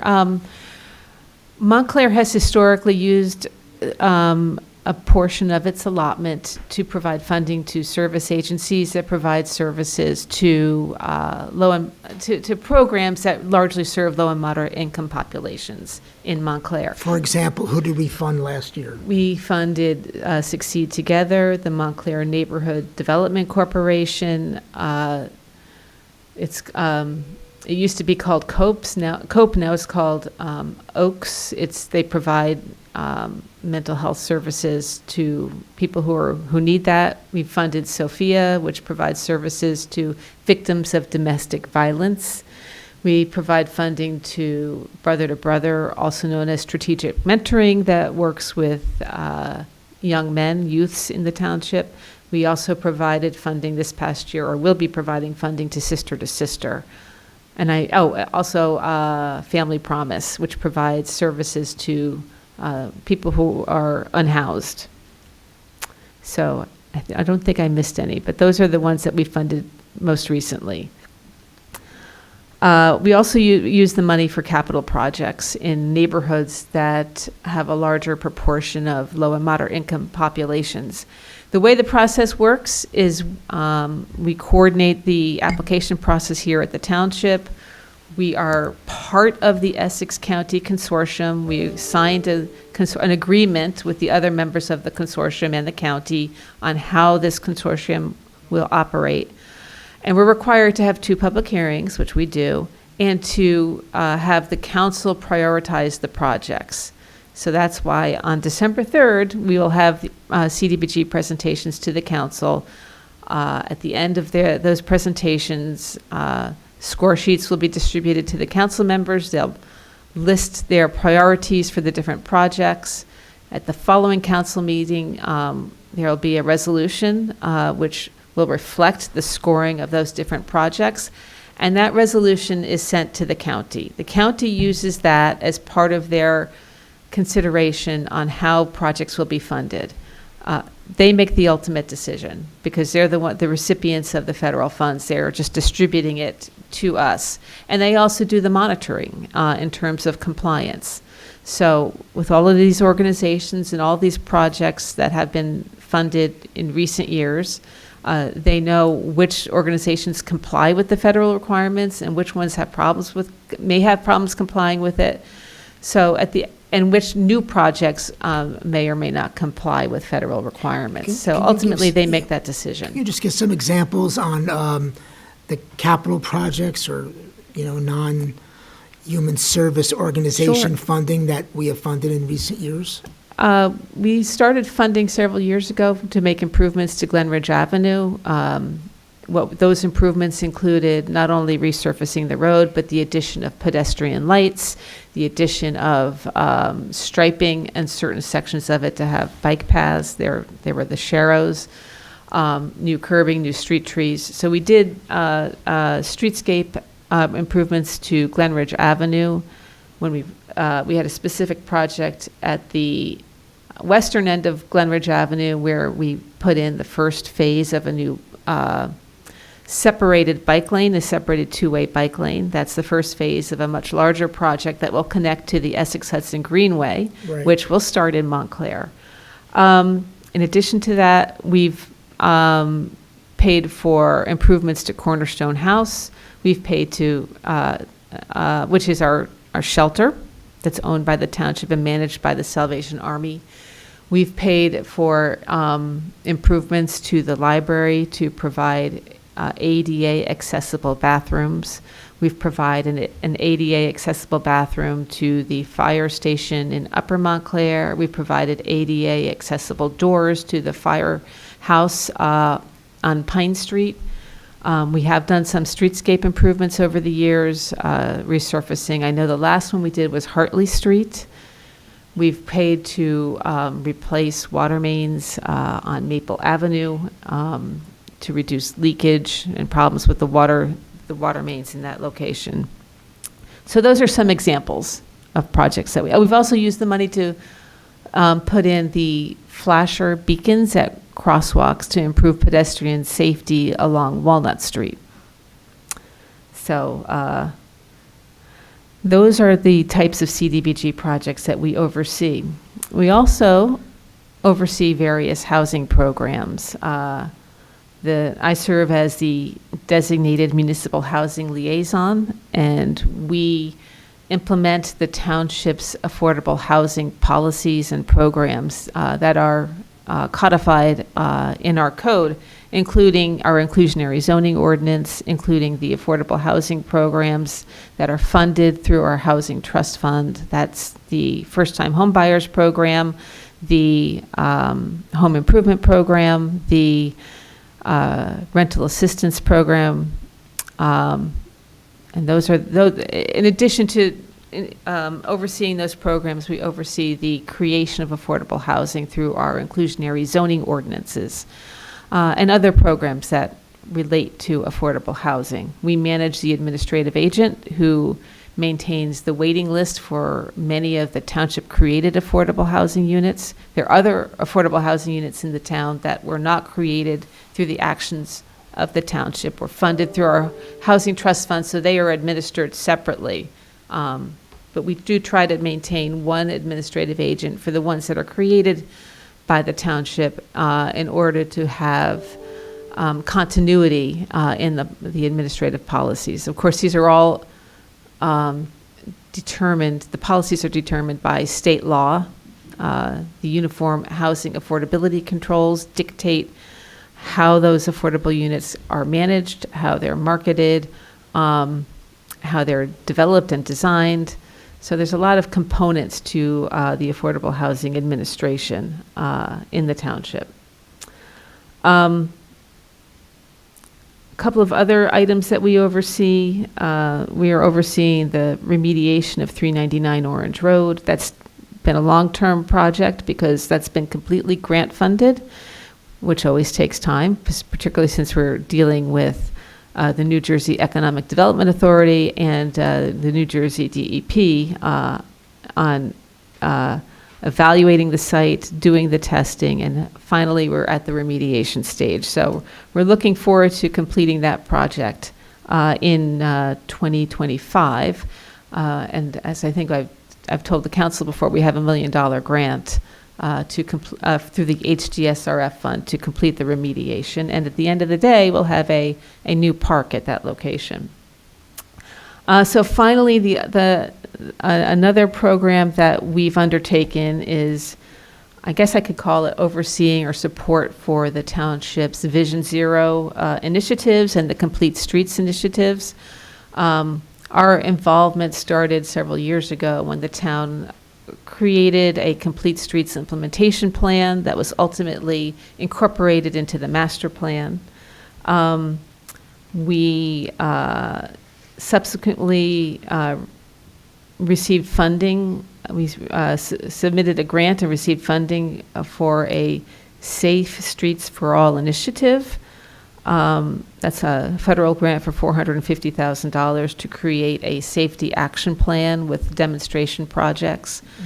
So that's really part of the Complete Streets Initiative, and we've been working with the Vision Zero Task Force in moving that forward. Again, that's a federally funded grant. It's been very slow getting it off the ground, but we are putting the finishing touches on an RFP to hire a consultant to create and manage the safety action plan and help us get the demonstration projects through the federal NEPA review project.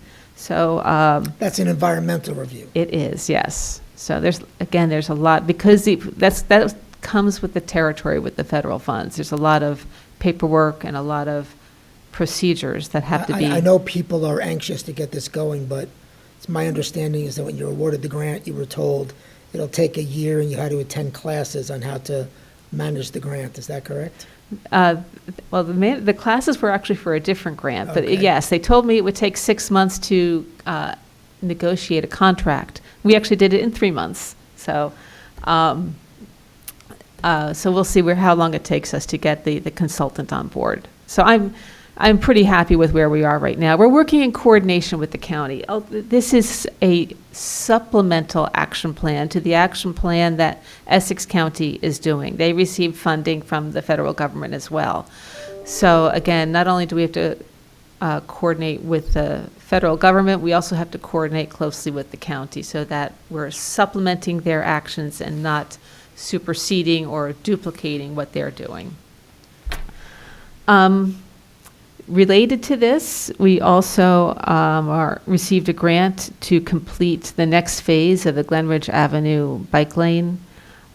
This will take the bike lane that's on Glenridge Avenue all the way down to the Lackawanna Plaza property. That's a that's $1 million grant to actually construct the bike lane. In addition, we've received approval from, and that's a federal grant, and that's the one where I had to go to a one-day training session on just to implement and oversee and coordinate that grant. But before we even get there, we have a grant from the state to pay for the design of the bikeway, and that's about $400,000. So we're in the process of getting that. We've selected the consultant.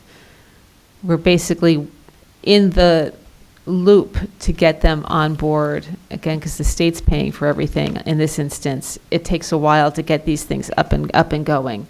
But we do have the consultant selected, and we'll be moving forward with that probably in 2025 in terms of the design. And again, I anticipate that we'd be working very closely with the Vision Zero / Complete Streets people to oversee those designs plans. So getting to my budget, there's no request to increase staff. I think we are very happy to have the staff that that are in place right now. We've had a lot of new people hired over the last year. And I have to say things are working very well. In terms of my budget request, I did include a significant increase to the planning department budget, and that's under the line item for professional services. And this is to do a new land use / circulation plan, at the request of many of the planning board members, and I know certain council members had mentioned to me that they really want to redo our master plan, namely, when I say master plan, our land use plan. We received a DOT grant in 2010 to do the Unified Land Use and Circulation Plan. And that grant was a $200,000 grant from the DOT to do just that plan. So in terms of budgeting to do a new land use and circulation plan for 2025, my request is $200,000. How long does it take? I have two questions. Yeah. How long would the plan take to develop, and how long did it take the last time? The last time it took 4 years. Now that, I think, is not typical. That was a grant-funded initiative. Between the time the grant was awarded and the time that the project was completed, there was a change in our governing body. So That slowed things down because we started with one governing body, and the consultant, which was really under the direction of DOT and the Municipal Land Use Center at the College of New Jersey was overseeing it. They took a year to come up with a draft plan after we did our initial outreach. By the time they came back, we had a new council, and the new council had a different vision. So we had to go back and change it. And I think that's why that took 4 years. Normally, I would think a new land use and circulation plan would probably take 2 years. So although I budgeted $200,000, which is what I think the cost would be to bring in a consultant to do this, I doubt that would be done in 1 year. Okay. The other increase in cost to the planning department budget is to increase the funding for the Historic Preservation Commission from $15,000 to $20,000. We've had to really curtail the use of the HPC's consultants because of the budget restrictions. 2 years ago, we started using appointing an attorney to the Historic Preservation Commission. Those costs, I think, exceeded the budget that we had. So I had to spend a lot of time with the members of the HPC curtailing the use of their attorney to only certain types of applications. And they would really want to see more in-depth involvement of the attorney on board matters or commission matters. So that's why the request is to go back to $20,000. That's where it used to be. And I think that should be enough to cover the costs of the attorney to attend to the matters before the HPC.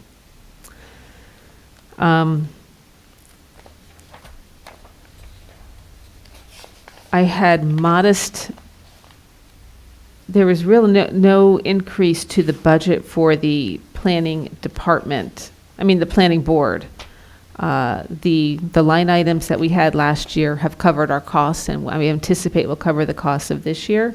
And the only increase to the Board of Adjustment has been very, very busy. So the cost for, I'm recommending an increase in terms of the cost of professional services of $1,000. And that's really to cover, we were having more meetings than anticipated, and there's additional costs associated with providing the professionals in terms of mostly the board attorney to attend those meetings. Thank you very much. Okay. Okay. Fire Department Chief Duncan. And then after that, we're going to take a 10-minute break.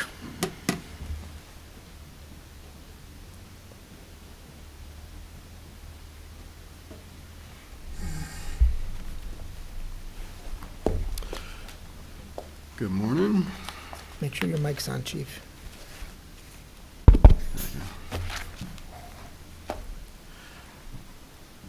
Good morning. My name is Rob Duncan. I'm the Fire Chief of the Montclair Fire Department, and I'm here today to present the budget. Well, a little bit about the Montclair Fire Department we'll start with. The Montclair Fire Department is an all-hazards fire department. We don't just respond only to fires. We respond anything from small incidents to someone locked their keys in the car, we'll come open a door for them. Your basement's flooded, we'll come pump the basement out for them. Electrical emergencies, gas emergencies. We have a very capable fire department, more capable than most fire departments. We also have the ability to respond to confined space, trench incidents, high-angle rescues, which we just had one not that long ago. And we've, branched into those areas because of a need. Like in the past, we had a trench incident where we didn't have the training or equipment to, operate safely. And through a federal grant, we were awarded, the money to provide training and equipment to provide that service. That was years ago, but ever since then, we've been trained in that, those capabilities. And we've recently just completed our training again. We received another federal grant to continue that process, and we just finished that recently. But on top of that, we have, it's a very capable fire department, more capable than most. And as far as emergency response, we don't just do emergency response. Through our fire prevention efforts, we also do education, prevention, and training, inspections, for the rest of the township. When it comes to our budget, the operating budget has remained flat from last year. So that is a request of $420,750. That number is just for the regular operations and running the day-to-day operations of the fire department, which is the exact same number as last year. Outside of that, we are looking for increases, well, FEMA matching funds, we received a grant last year. So we just want, requesting the matching funds for that of $16,079, as And well what was that as. grant? What was that? What was I'm that? sorry, $16,079. What was the grant? The grant was for air monitoring equipment, washers and dryers for the firehouses, and vehicle extrication training. That came from the Assistant to Firefighter grant, and that $16,079 is just the township's matching component. And can you for just that grant. address, because someone may ask about the washers and dryers, this is not the Maytag you have in your house. Can you explain? No, these are washer, dryer, they're extractors. They're special washers and dryers to wash and dry fire protective equipment. So when you go to a fire, you have all kinds of products of combustion on you. These are all carcinogenic, and they need to be removed from your gear in a special way, and these washers and dryers will, do it the proper way. And we received a grant to, provide those washers and dryers to the firehouses. And the only other option, item from there is the requesting a promotional exam and entrance exam. Our current, our old entrance exam is antiquated and outdated. We need to have a new entrance exam, and the promotional exam is exhausted. So there's I certain. believe the entrance exam was funded in this budget for $25,000, and we have a Yeah, resolution. But it was, if it's not tallying. completed this year, we're just making the request for next year in Yeah, case it well, doesn't happen for this I year. did get a communication from them, and I know Battalion Chief Grapes, Okay. I believe he had reached out to them, so we should have a conversation about that Okay. today or tomorrow. Okay. And on top of that is just the promotional exam. That list, as I said, for certain ranks has been exhausted. There's no ability to even promote anyone off of that list anymore. So we will have to have a promotional exam for next year. But as far as operating goes, there were some changes in different line items. But as far as the overall budget, it's the same request as was funded for last year. Can you talk a little bit about, a couple of things? Where you operate out of, how many pieces of equipment you have, and then talk about the number of firefighters you have and the rankings, how many people hold a certain rank, et cetera, et cetera. Okay, so right now we have 3 firehouses. 2 firehouses are in operation right now, the one at 1 Pine Street and the one at 588 Valley Road.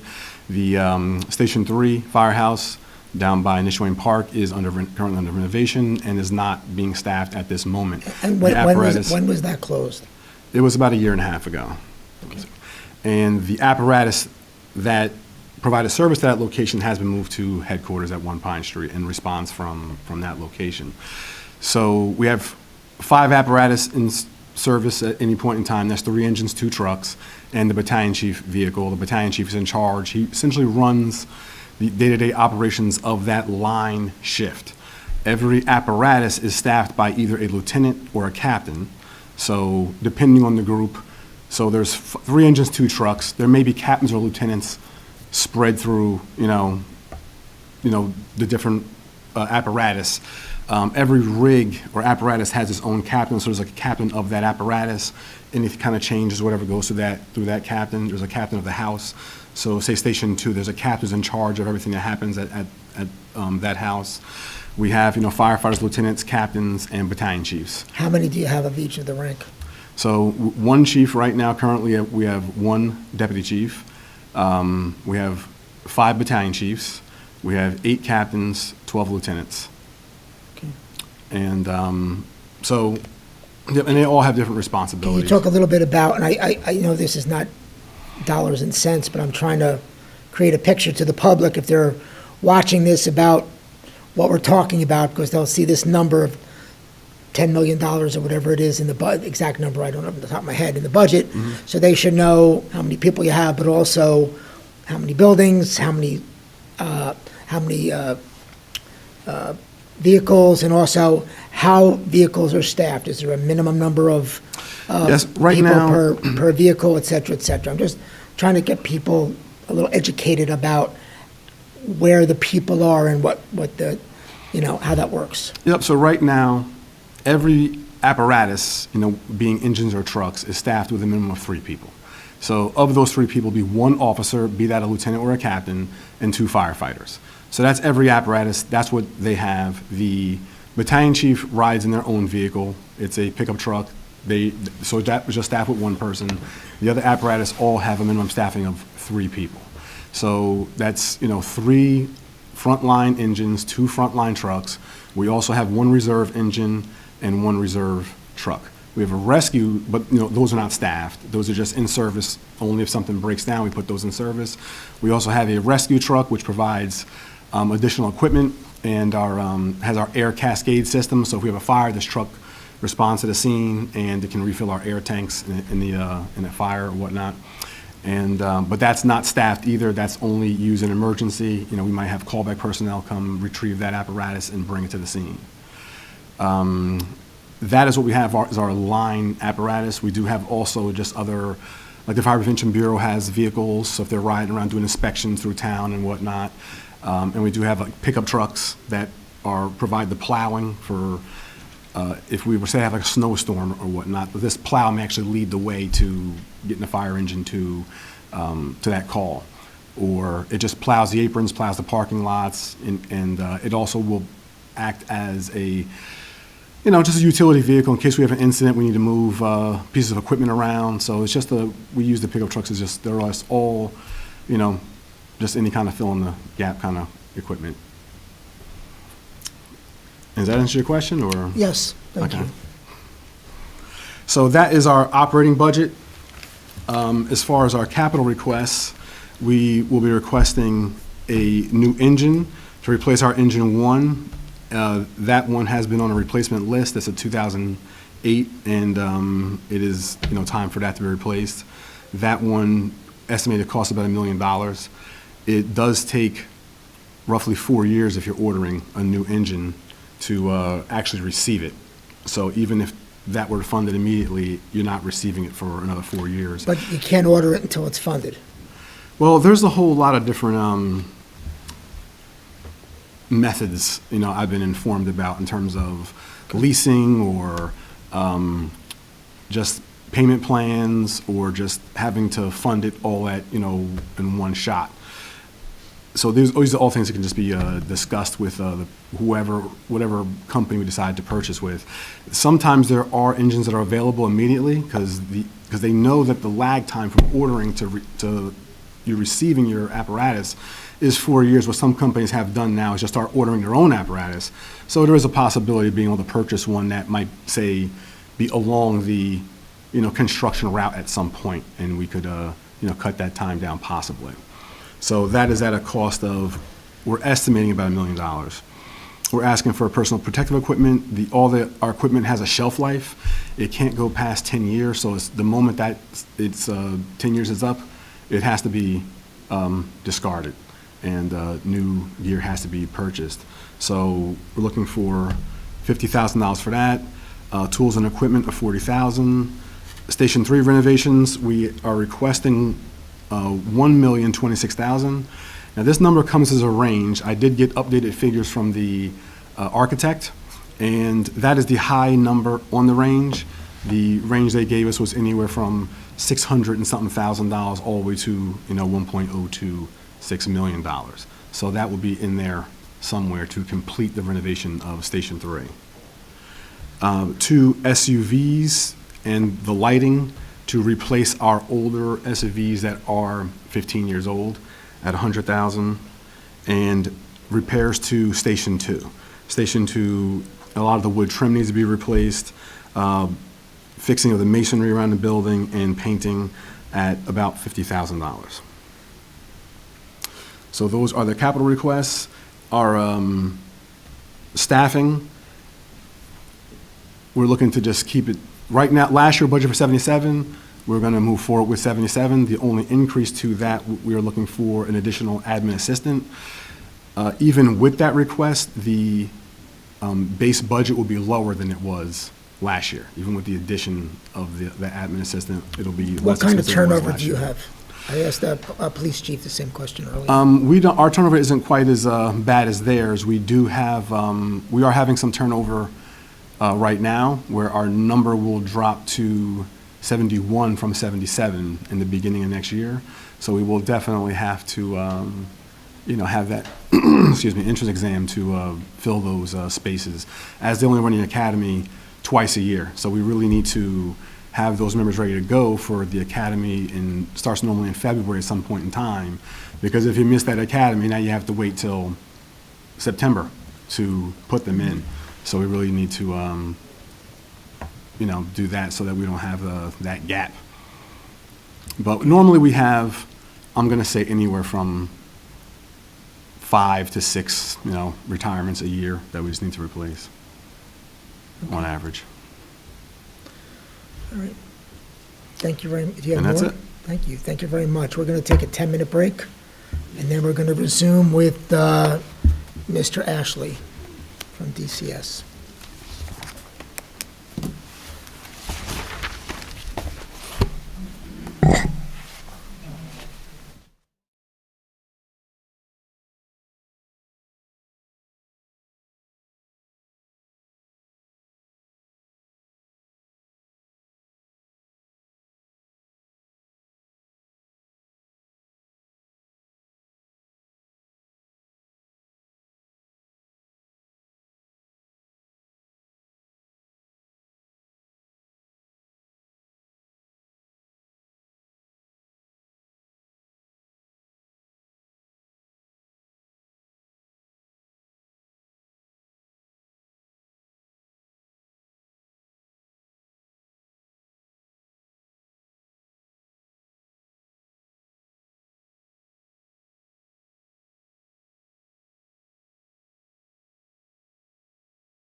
Okay.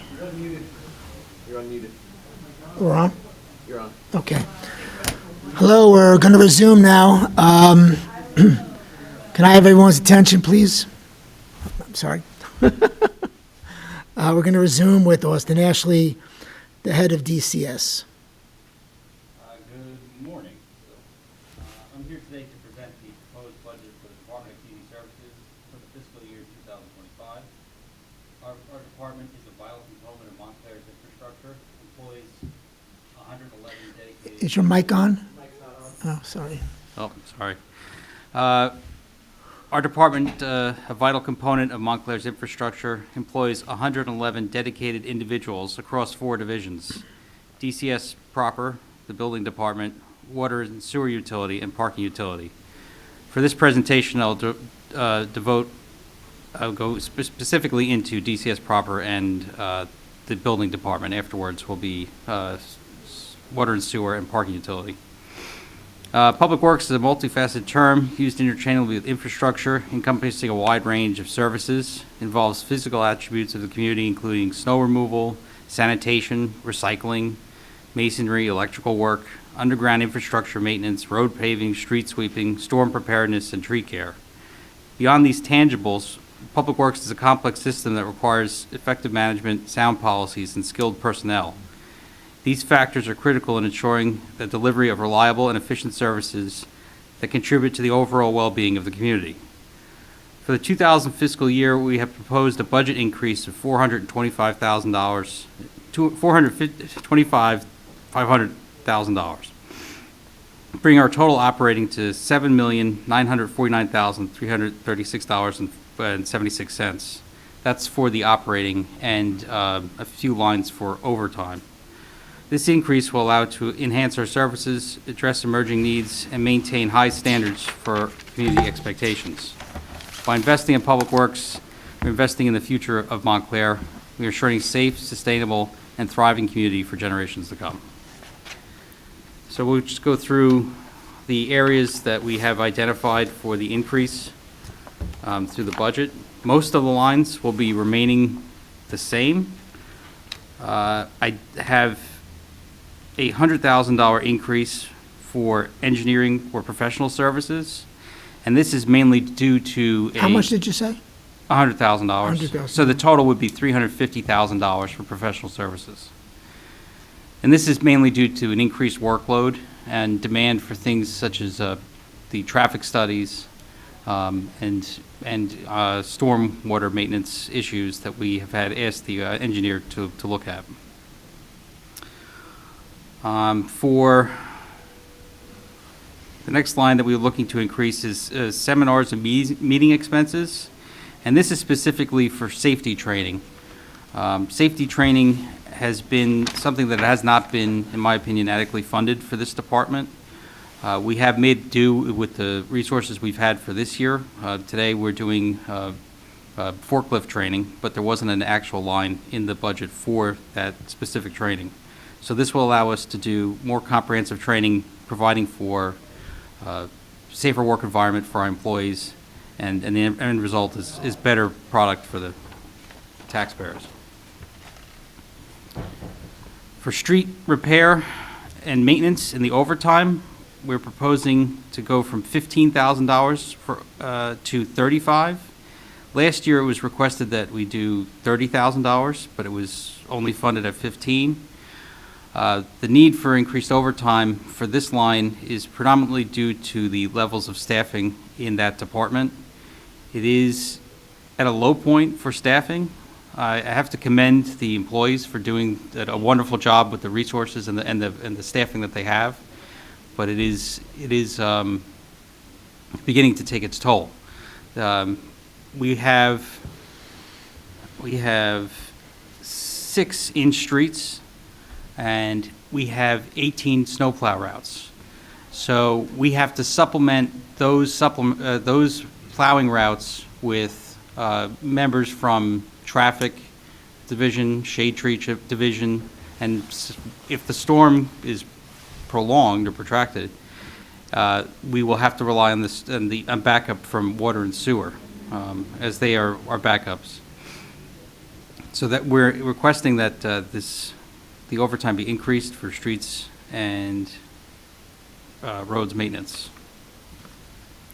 The next, along similar lines, is an increase for storm clearance. We had $100,000 budgeted for last year. We're proposing a $50,000 increase, which would bring the total to $150,000. And it's hard to believe at this point in the year, but if we remember back to August and the summer months, we were experiencing extremely heavy storms, which will require overtime and storm cleanup. Our department not only is integral in making sure that the storm drains are cleaned and cleared during a storm event, but they also do the shutting down of the roads at known intersections that have experiencing surface flooding. And unfortunately, those storms are becoming more frequent and intense. On the other hand, too, we can see that the extreme weather doesn't just stop with those storms, it also goes with the drought. So it's just more evidence that the weather is becoming more unpredictable and more extreme. For signs and materials for posting, we're asking for $15,000. This is for delineators to daylight intersections. This is a pedestrian safety initiative that we've discussed with Vision Zero and with the planning department. These will allow for the intersections that are crosswalks that are known to be high priority intersections to provide more safety for the pedestrians. The delineators will be arranged in such a way to prohibit passing on the right of a car stopped to allow for pedestrians to cross. This has been a common problem. People will see that a car is stopped, not know why the car is stopped, and try to get beyond the car by passing on the right, which is dangerous for pedestrians. Austin, just you and I had a exchange recently regarding the striping of intersections, crosswalks. Mm-hmm. Is that ongoing now, or when does that? Yes, we've been striping. Most recently was on Friday and Monday, and that was the intersection. That was the tail end of the road program, and plus our ongoing lists that we maintain that for maintenance of crosswalks. So there'll be, I believe it was 43 or 44 locations that the striping will be repainted now. Yes, and that's dependent on how well the weather cooperates going forward. Right. But we have an ongoing list that we maintain. Okay. For refuse and recycling collection, for the overtime, we're asking for an increase of $15,000. This is due in part to the events that are held within the township, such as the Jazz and Red Pride Fest. We have been providing these services, and we have not been charging for them, providing as an in-kind service. But it is a cost to the township, and there had been discussions of whether or not to charge the events. In past years, I know there was attempts, but it was deemed that it would be an in-kind service. So we should reflect that in the overtime budget for refuse collection, and the same for recycling. So those. Recycling other expenses. These are where we pay for our dump fees and other related expenses. Now, this is market dependent. It's a projection. In the past few months, we've been lucky that the price has been down, but again, it's not a set number that it's easily determinable. So we're asking for a $25,000 increase for that. For building fixtures and equipment, we're asking for an increase of $10,000. So to go from $20,000 to $30,000. This is for ongoing HVAC repairs and replacement of our P-tax systems in our main building at 219. Our main building, the administrative building in 219, has a a unique HVAC system, which is a combination of a boiler unit and individual wall, they're called PTAC units, not dissimilar from what's on the wall up there, which does heating and air conditioning for each individual room. That system is reached the end of its life and needs to be replaced. We are anticipating going out to bid to replace the boiler end of that. We're having trouble getting contractors to come in and do the maintenance because they're not familiar with the system itself.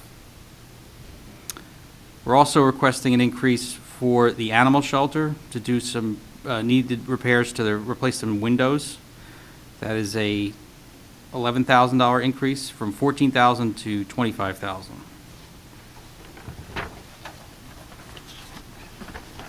And the final area we're looking for an increase is in other capital improvements. It's a reserve for planting and takedown of trees.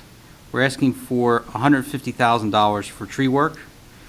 This, although the line says tree planting and takedown, predominantly what we're looking to do is more pruning.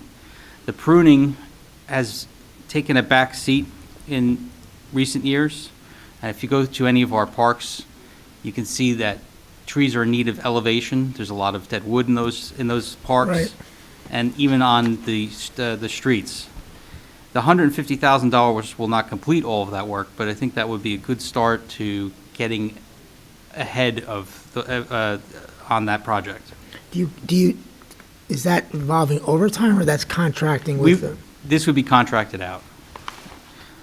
Okay. That's for operating. As far as the capital, we have an extensive capital list. For this year, we're requesting, well, you know what, I should probably start with the fact that we have at DCS 85 vehicles. Of the 85 vehicles, 22, these are trucks, heavy-duty trucks. 22 are 20 years or older. Of the 85, 8 are out of service. 2 of the 25 years or older vehicles are out of service that are also 25 years or older.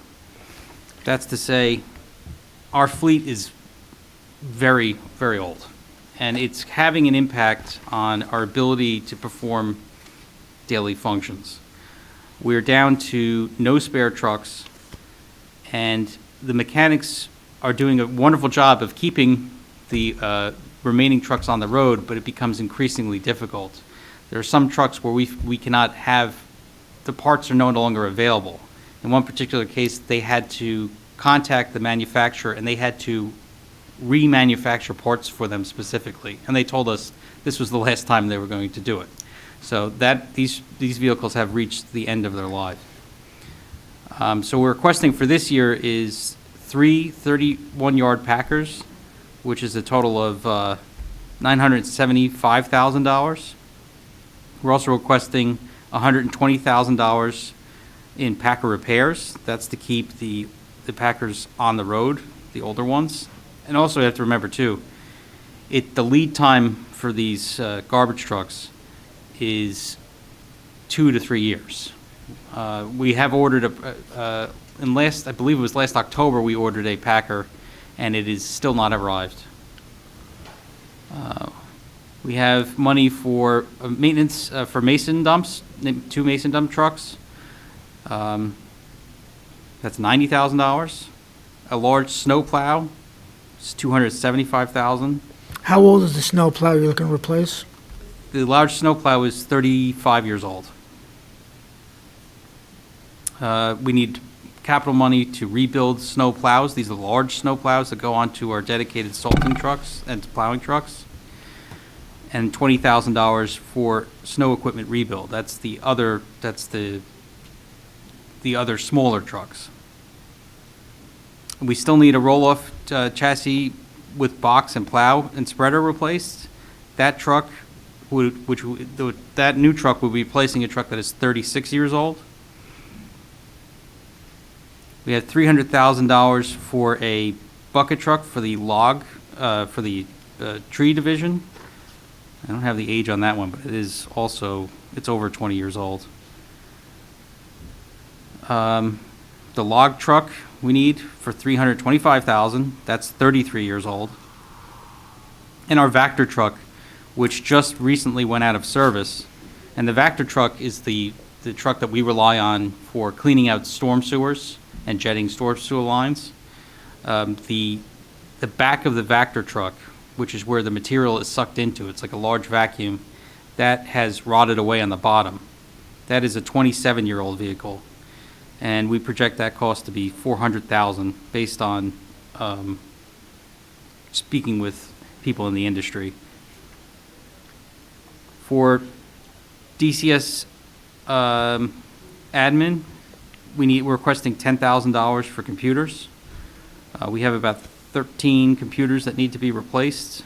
We can swing some through operating, but we have a lot of computers that need to be replaced. We're asking $35,000 capital for miscellaneous building repairs. We have water damage. This would be for small roofing repairs. For the DCS facility, our generator, which has been on the capital list for some time, for a number of years, that also needs to be replaced. That is at the end of its life. That's $170,000. Our salt shed, which holds around 900 tons of salt, is basically disintegrating. It needs to be replaced. That we project the cost to be at $250,000. We have another $1 million that we would need for the roof replacement for the DCS offices and the police department. We believe that we could also use that money for 205 to do patching work here. $15,000 for garage equipment. These are tools. For the Parks Department, we need $25,000 for for miscellaneous blowers, trimmers, and mowers. We are using electric leaf blowers as per the council's wishes. The electric leaf blowers are more expensive and do require more of them, the battery pack specifically, because it takes a long time for the batteries to charge. So in order to effectively do the maintenance the Parks Department needs to do, we need more batteries to swap out. We have $75,000 for drainage projects. This is work on storm drains, catch basins, things of that nature. We're requesting $75,000 for traffic calming devices and pedestrian bike safety. This is for signage. If you've seen it, and I think Janice was talking about this earlier, the RRFBs, which is the pedestrian crossing signs, a set of those is $7,000 a piece. So each set would be $7,000. We're requesting approximately 9 of those. For sidewalks, retaining walls, curbing, this is also municipal, miscellaneous public improvements. We're requesting $40,000.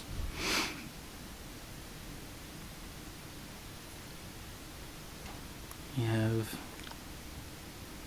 anticipated for the Valley Road Fountain a cost of $500,000. I'm not sure if this is a project that the council would like to move forward with, but that is a project that has been on for a while. Can I ask you, where is the Yanticah Brook Dam? Oh, Yanticah Brook Dam is at the Yanticah Park. So that was, a number of years ago, a study was done to determine what would happen if that dam were to fail. If that dam were to fail, it would flood, I believe it was 8 homes down, actually, I think it was in Bloomfield. So this would, and repairs were done to make the dam safe. So it is stable, but it is at the end of its life, and it needs to be looked at to see what would be needed to either to dredge and replace that dam and. And the study alone would cost $1.5 million? No, that would be we anticipate that would be the entire project. So it's the study and also the replacement Yes. or other repair? Yes. The Edgemont Pond also is due to be dredged. Now, previously, this was dredged, I believe it was 8 or 10 years ago, and that came in around $800,000. The project was not completed. They did not dredge to the full depth. It is now to the point where our aerators, if you've noticed when the fountains, we have to routinely go in and clear out the cages because of the amount of material that has been accumulating there. It also acts as a retention basin for stormwater. So it is in need of dredging. We're anticipating that project would be close to $2 million. How long would the permitting take for that? The engineering and the permitting would take quite a bit of time. So, I mean, I think you're looking at least a year to get that completed for the permitting and the engineering.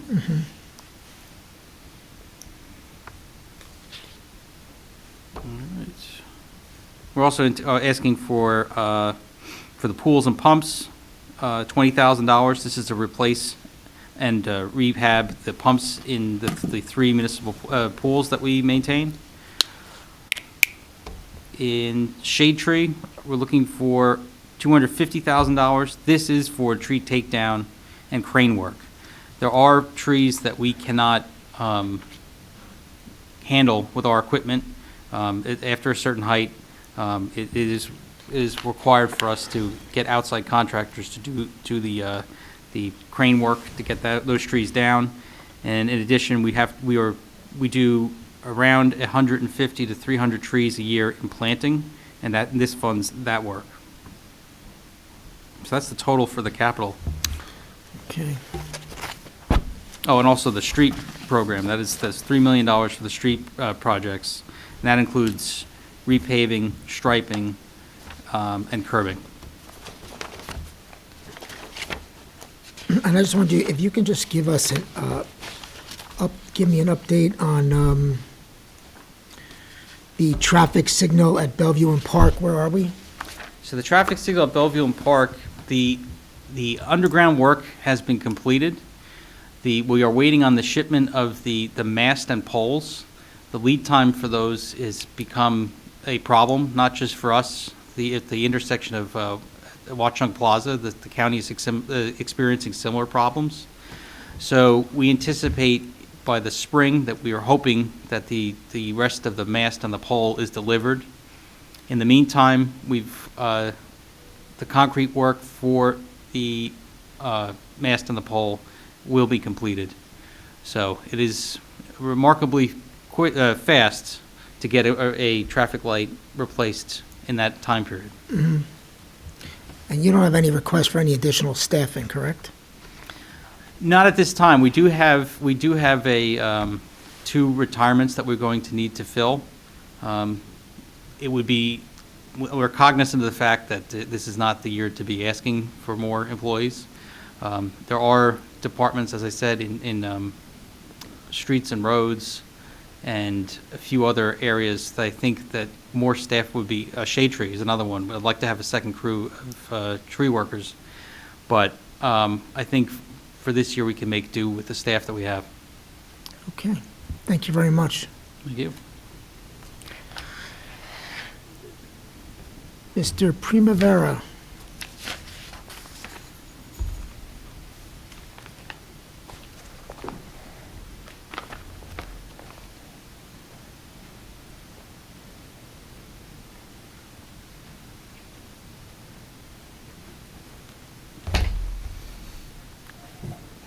Good afternoon, Mr. Manager. Good afternoon, Mr. Primavera.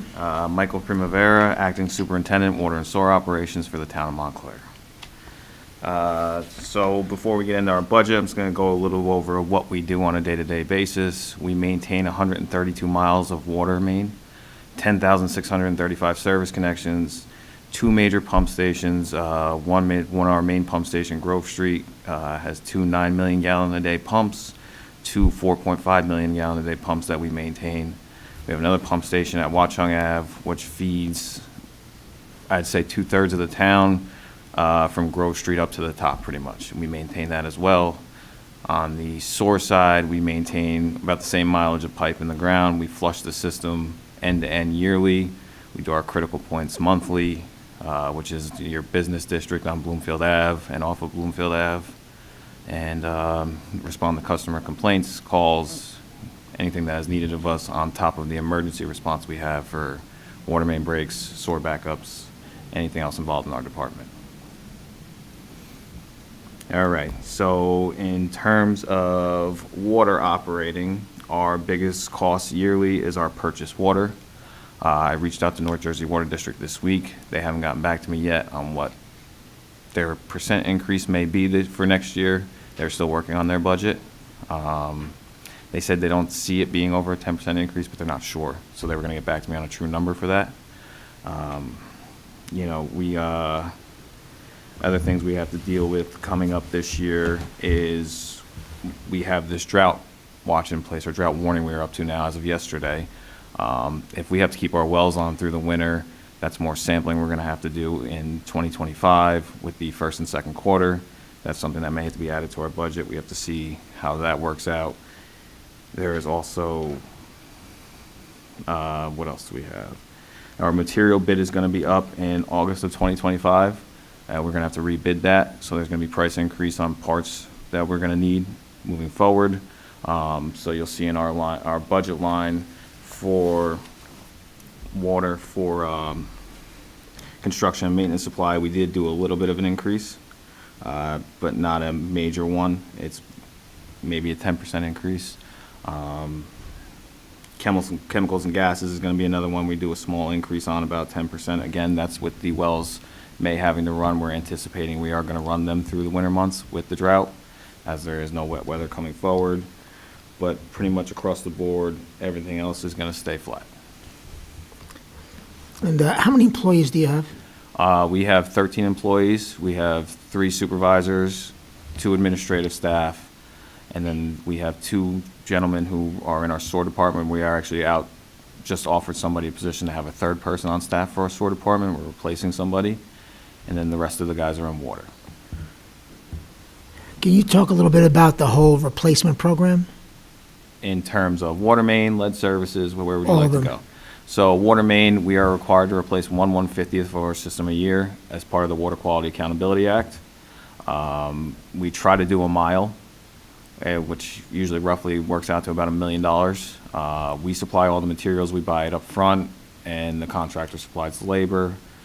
We are also working to move towards a lead service line replacement plan. We just closed a bid on meter replacements for the last 1,000 unknown services we have on the homeowner side. We plan on awarding that and hopefully in the December meetings. How many total have you? We have 1,000 unknown service lines on the homeowner side. We did send out letters in the beginning of November that is required by the NJDEP asking people to self-report what they have.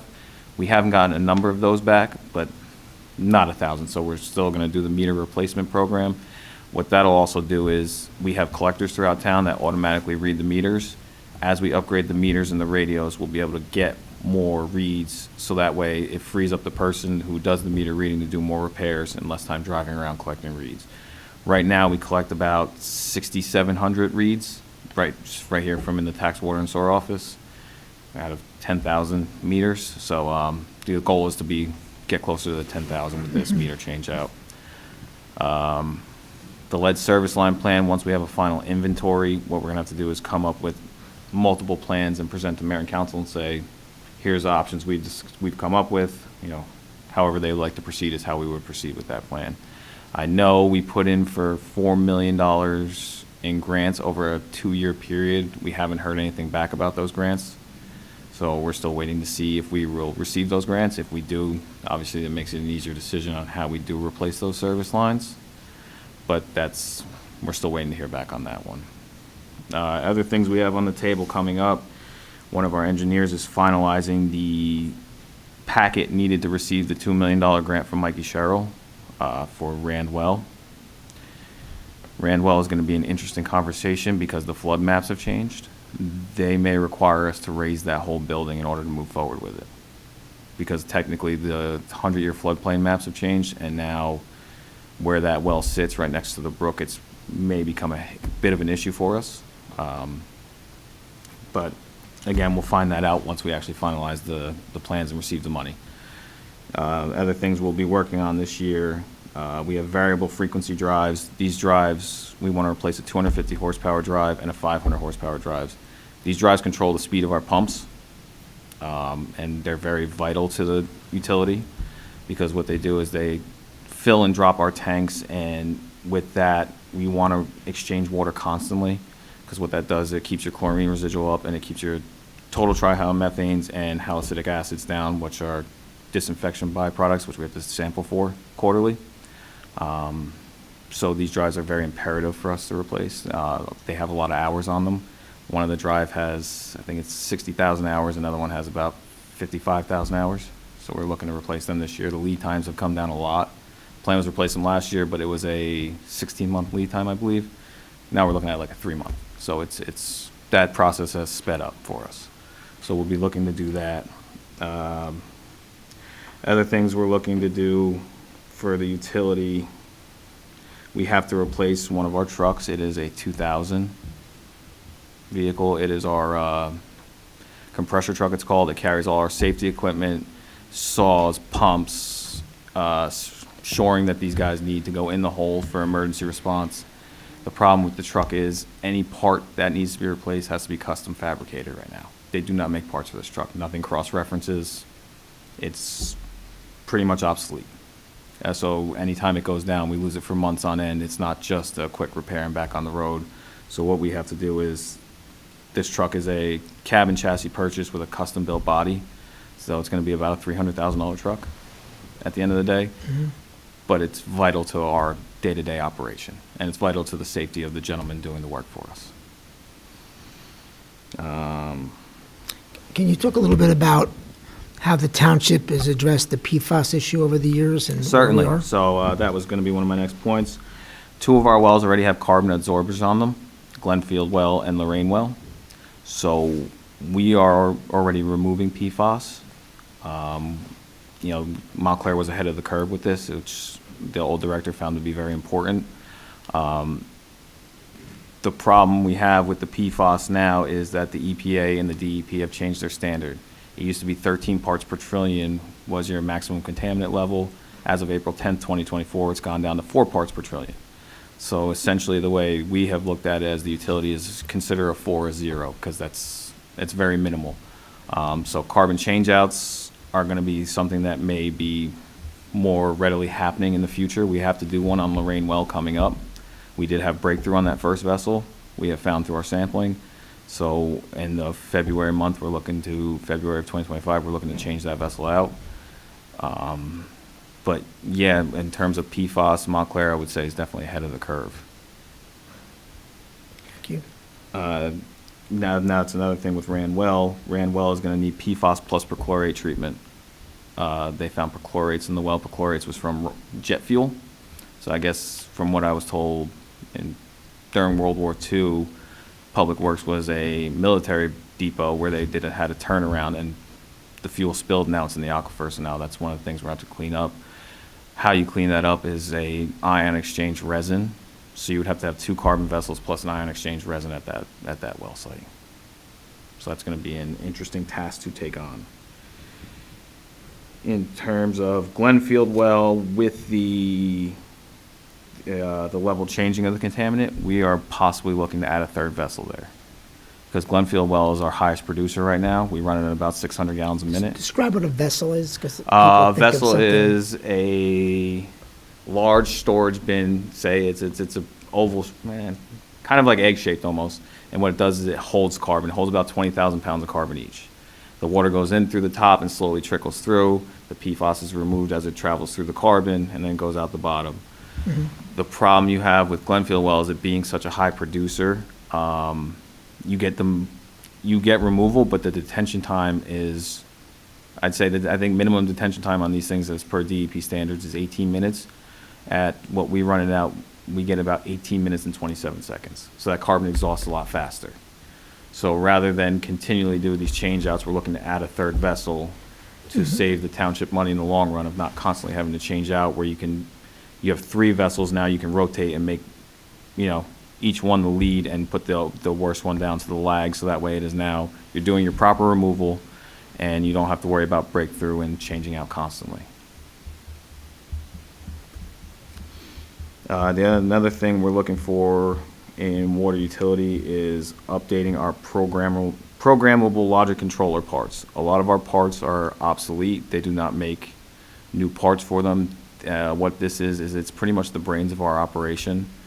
It's controlled by our HMI, which controls our SCADA, our supervisory control, and data acquisition.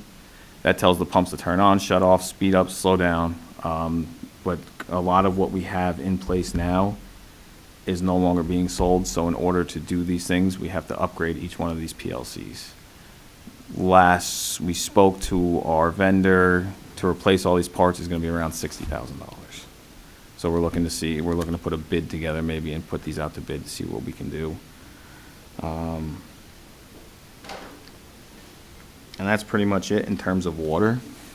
Our budget is, like I said, for operating, everything's pretty much staying the same, except for a few line items. In capital, we just want to replace more water main and get that truck replaced. And then in terms of SOAR, again, in SOAR, with over 100 miles of piping, we flush it yearly. Our big expense in SOAR is our Passaic Valley SOAR Commission charge. That's around $5 million.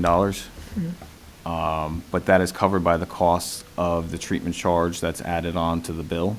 So essentially that cost is wiped out by the homeowners. It's your first quarter water usage divided by the full year of the gallon, and that's added into the treatment charge for Passaic Valley. So that's all taken care of. Obviously, another thing we're going to have to do moving forward in 2025 is we have to keep somebody on for C3 operations, which is a required license. That's based off your population size. I should have had my C3 license by now, but COVID stopped tests for 2 years. I was not able to take the test until 2022, so I have to wait 3 years. I can take it in the end of 2025. So at the end of the year, we'll be going out to get price quotes for that service as well. I think for the 6 months we had it, it cost us around $10,500.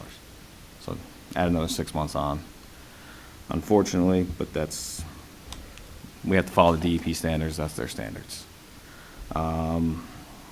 SOAR, the budget's staying flat. Nothing changing in SOAR. Okay. We're okay there. In SOAR Capital, we are looking to refurbish Skytop Lift Station. The wet well, nothing has been done with the wet well since it's been put in. What we want to do is essentially what we do with the lining in the ground. We want to line that wet well to protect the concrete, because it is just a concrete poured well, so we want to protect it by lining it.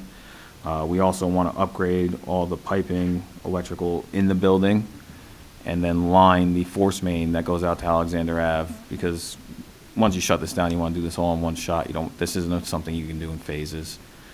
That, you're looking probably around $500,000 for that, which isn't a terrible number.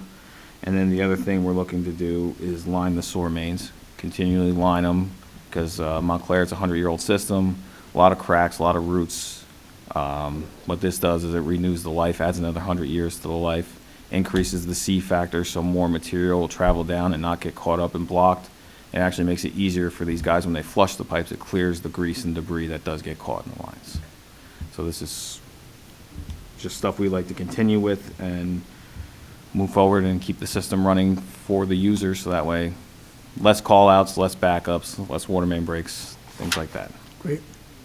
Thank you, sir. No problem, thank you.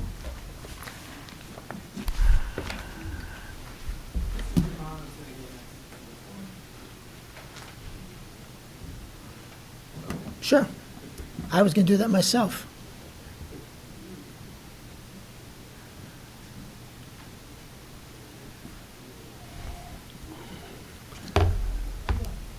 Good afternoon, Mr. LaPola. My name is Manny Germano. I'm the superintendent for the parking utility.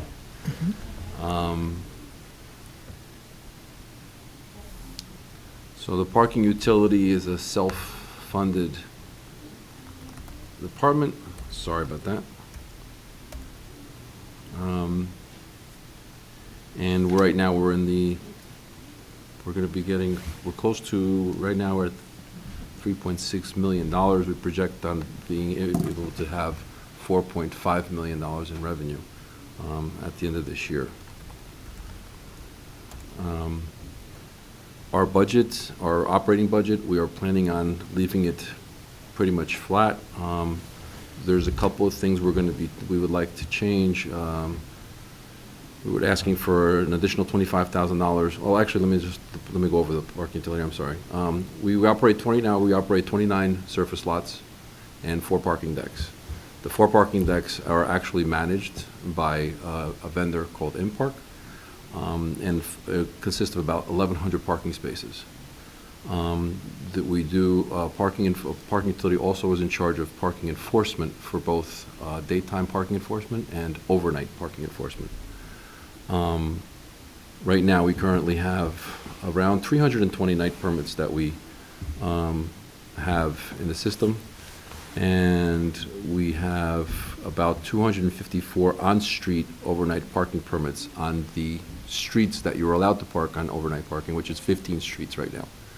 I know the council is working on possibly adding some more streets, in which case at that point then we'll add those permits to our system as well. We also, this year, last year we paved one of our surface lots. Unfortunately, the paver did not come back, so we never got to finish up the project that we had started.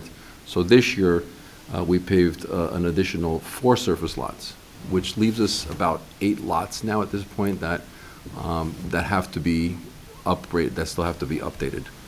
So hopefully next year we can do that, if not, maybe the following year. We currently have 13 employees in the parking utility. 9 of them are PEOs, and the remaining 4 is myself, an admin, a meter collector / repair person, and an operations supervisor. As you can see, we actually do need some additional personnel. We do not have a maintenance crew right now. Mr. Primavera has been kind enough to lend me one of his employees to help out with that. In addition, any kind of maintenance work, like bigger maintenance work that we need to get done, like putting in signs, installing concrete, doing any kind of work. I've actually been paying Mr. Primavera's crew to overtime whenever we can to get that work done. We find that it helps the morale of the employees. They get a little bit of overtime, and it's still cheaper than having a vendor come in and actually do the work for us. So when we get the capital, I would like to see if we can possibly increase get our own maintenance department. That would be really nice to have. As you also know, we also introduced LPR technology into our department this year, which has been quite of an adventure. We have the LPR is actually helps us with chalking of the vehicles, chalking of the tires. It lets us chalk the tires and chalk streets more efficiently and on any weather conditions. It also integrated the Flowbird and the Park Mobile apps, which customers use to pay for parking, into the LPR system. So it actually makes our PEOs more efficient because they can just drive down the lot and see who has paid and who hasn't paid. All of our surface lots now have pay stations. So all the single head meters, which is one of the biggest expenses that we had in the parking utility, have been removed from the surface lots. They're still on the streets. And our intentions are to eventually get pay stations in the streets as well. That's going to be, we're going to see where it's feasible. We're going to start doing a little study on that, like where would be the streets that we have the most movement on. Maybe Bloomfield, maybe we can start with Bloomfield Avenue, something where there's a lot of turnaround, and see how that works out. So that's something we're thinking about. In addition, How many actual metered spots, like an old-fashioned coin meter do you have? So currently, we have 27 pay stations in place right now. We have 750 single-space meters throughout the streets. We were at 1,200 at one point, so we've greatly reduced that number with the pay stations. So that's changed a lot. I know we started with 545, and that was that whole thing with the ordinances, because that was the very, very first wave of meters with the 545 number. In addition, we have, the one other thing I wanted to mention is that the scratch-off permits, there was something called the scratch-off, which is what, if you had a visitor come over, you would buy this permit, you would hang this permit on your mirror, or put it on the dash. It was very cumbersome, because if you had somebody going away for like a week, they would have to put these scratch-offs, like line them up on their dash and stuff. It was very cumbersome. We now use that's all digitally done now. So you sign on, you create an account, doesn't cost you anything, and then you can buy 20 permits and schedule the permits for whatever day. Your license plate, since the LPR system, your license plate is now your permit. So that's helped a lot. We do have some capital things that we would like to talk about, if possible. We need a couple more LPR systems, because right now we only have LPR systems in 2 vehicles. And as of right now, I have 1 vehicle that's actually been in the shop for over a month. So we're down to 1 vehicle doing LPR. If this vehicle breaks, obviously then we can still do it on our phones, but it's very cumbersome to do it on our phones. Just so people know what's an LPR. Oh, I'm sorry, I know, license, I'm sorry, yes, I should have explained that. LPR stands for license plate recognition. So what we did is we eliminated all the hang tags, and all the permits that people were purchasing earlier would have to print out on their printer. And, some people would run out of ink. They would have to come here and actually get us to print out a permit for them so that they would put on their vehicles. That's no longer a thing. The license plate is now your permit. So there's going to be a lot of people that we have gotten these questions like, I see people parked on the street overnight all the time, but they don't have any permits hanging. No, they're not going to, because your license plate is actually your permit now. So when our vehicles drive by, or when the officer drives by, he'll either be looking at his phone, he'll pull over, obviously, and look over his phone to see if that person's permit is active or not, or that license plate, is active or not, or the LPR will automatically just pick it up. And they pick it up actually pretty quick, and cars that are back-to-back, it still recognizes them and stuff. I've actually tested it out. You can be within a foot of the car in front of you, and it'll still pick up the plate. So they're very accurate. So the capital things that we would see if we're going to have to work on is Fullerton deck. And we're going to have to get professional services to come in and give us an estimate, or give us a bid, some sort of bid to do the repairs at Fullerton deck. Mr. Obzarni had actually had that done in 2018, and at the time, the cost was about $500,000. So I don't assume that price has gone down. So I'm thinking maybe $700,000, somewhere in that neighborhood, to get that done. You are starting to see some of the rebar up on the roof of the deck, so it is something that we really need to take priority on. We do have money for 1 more vehicle. If we do get the okay to hire a maintenance crew, I would like to get like a vehicle for a maintenance crew. Also, another thing that we're working on is the replacement of the fixtures at the Crescent deck and the light fixtures, and upgrade them all to LED.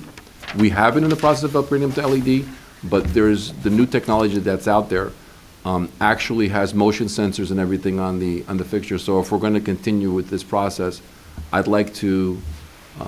We've actually priced it out, kind of started pricing it out, of changing those LED fixtures to motion sensor LEDs, since the Crescent deck is the most used deck out of all of our decks.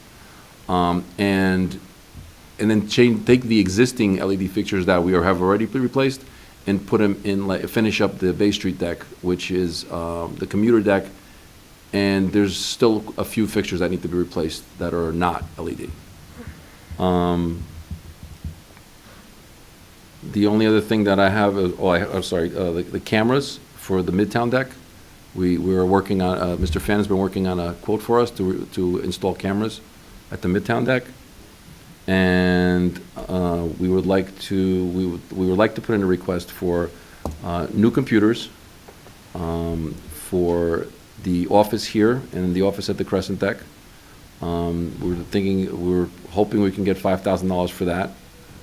Hopefully that's overestimating and we can get it for under that. 2 LPR systems, which would be an additional $90,000. A variable message sign, which we believe could come in handy as far as advertising the Midtown Deck if we put it on Bloomfield Avenue, because the Midtown Deck is, the last 2 events that the Wellmont had, actually, the Midtown Deck actually did fill up, but it's being very underused during the day. People don't know that it's there. We are working with the bid on maybe possibly adding some more signage to Bloomfield Avenue to instruct people on how to get to the Midtown Deck. And then the last thing that we have that we would like to request is an additional $200,000 to do the remaining, the paving and the striping of the remaining surface lots. Thank you very much. You're welcome, sir. Thank you. Any other questions, or? No, Good, thanks. okay. Thank you. Ms. Dawkins, sorry for the switch. You're next.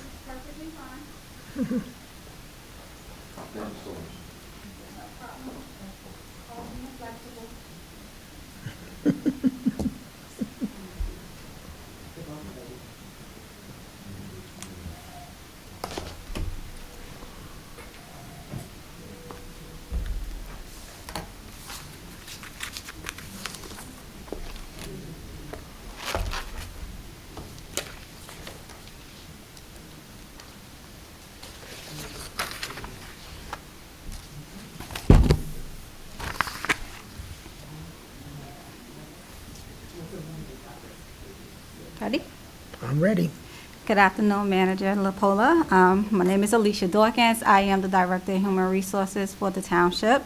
I oversee the HR department by providing strategic leadership and ensuring alignment with our township goals. We are responsible for recruitment, managing employee relations, benefit administration, performance management, training and development, compliance with labor laws, organizational development, and just overall trying to consistently create a positive workplace and culture. We support the township with their mission in terms of abiding by federal and state laws, creating new initiative. Specifically, recently at the last council meeting, we overheard some of the council members talking about possibly wanting to hire an engineer. Immediately the next day, my department, we started researching if this come to pass, what the market looked like for engineers, what type of engineers would be available in the market to us should the council want to move forward. So we try to get ahead of those things when we're watching and listening to the council during those meetings. So those are some of the type of things and initiative that we're responsible for, and just providing order service to township employees and the department heads. For the budget, I'm happy to report that it will be kept fairly flat. My department, we have two employees, a HR senior generalist and a project specialist.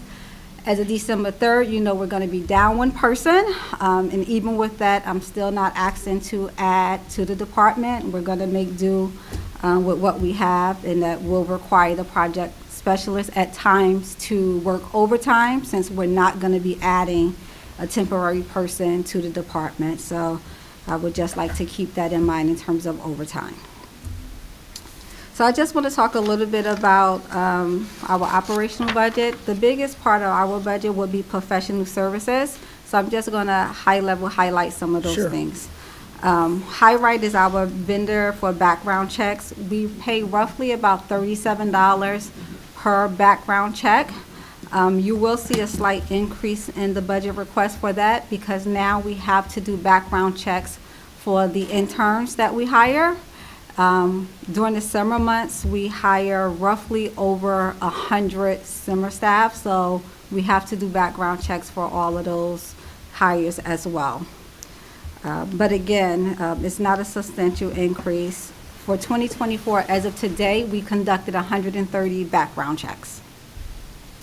The next one we have is physician fees, that's specifically for psych evaluations, and that is geared towards the fire department, the police department, and dispatchers.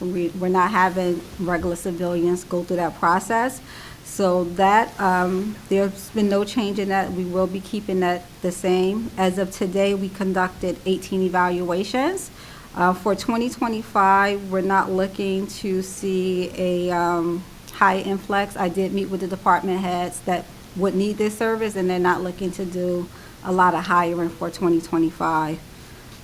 Care Plus Solutions is our employee assistance program, which is something that is not only required, but is a benefit to the staff. Central Medical, they do our pre-employment screening and drug screening, and we have been able to keep that down because we changed the way that we do medical screenings. Originally, every hire was going through a full medical screening. We're no longer doing that. The screenings are now contained to specifically what the job entails. Dynamic testing is our random drug screening for drug compliance in the workplace, so we have to have that. IMAC Insurance manages is our insurance company. It manages insurance including liability, workers' comp. They assist us with research, open enrollment, training and development. They specifically have a portal that we use that tracks all the training and compliance. If we were not using this, it would cost anywhere from $5,000 to $8,000 to constantly be doing annual training, and we do 6 different types of annual training. So those are the services that we use IMAC Insurance Agency for, and other things as well in terms of research. VSP is our vision plan. And Delta Dental and Flagship is our dental plan, so we have 2. The medical, as you know, is with state health benefits. For our dental and our vision plan, we are private. We are not part of state health benefits. So what that means for the HR department is all of those benefits are keyed manually into the system. As you are aware of, we have roughly over 300 full-time employees. In 2023, I did request to have the module added into PrimePoint, which is our payroll and HRS system. They provide a service where we can have this automated the same as we do with benefits. As you can imagine, keying in that number of employees and looking at numbers, you can open yourself up to errors and mistakes, which can cost the township money. So I am requesting that we amend the PrimePoint contract to add this module to the system immediately. As of today, we're still keying in open enrollment because we're doing it manually, and as I stated, we're about to be down a person. Mm-hmm. So it's just not efficient for the township or employees. Another addition that I am recommending that we look into adding for services for the budget is the performance management model that's in PrimePoint as well. I've been looking at the system and all the different modules that we have available to us that we're not using. For performance evaluations, we're still doing paper evaluations. Adding this new module to PrimePoint will streamline the process for department heads and employees. As you know, our police department have already implemented using electronic performance evaluations, and we're behind the 8 ball with that. So that's high level in terms of the professional line that we're looking at. So with that, the advertising fees, we kept the same because we use a lot of social media where we're not constantly paying for advertisements. So that line item will remain the same. You won't see any change there. We do have a line item for document management services. That line item is $2,300. We don't need this line item because we have implemented automating all of our documents into PrimePoint. So we're no longer doing paper files. Everything is in the system for easy access for department heads and for the township. So I am requesting that we do change this line item to an employee relations line item for doing things for employees, such as when someone retires, if we want to give them a gift card, we can do that. If we want to plan a luncheon, we can do that. Right now, these funds are sitting dormant because we're not using that. So it just makes sense to just change that line item to something that's going to be beneficial for the township and its employees.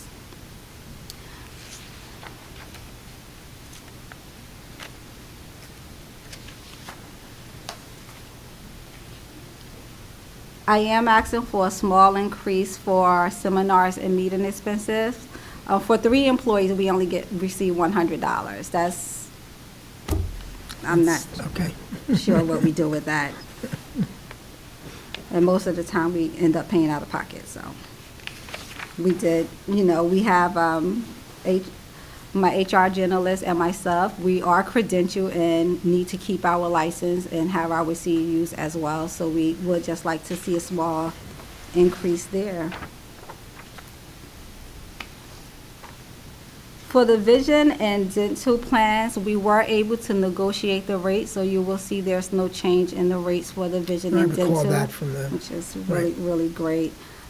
The medical, obviously, there's going to be an increase there. It wasn't really anything we can do about that. So that's pretty much the budget for the HR department. We're not adding any overhead, but I just would like to keep in mind that fourth quarter and first quarter is very busy seasons for the HR department, and just be mindful that we're going to be losing one person. Right.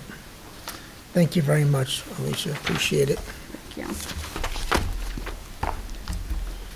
Thank you, Manager.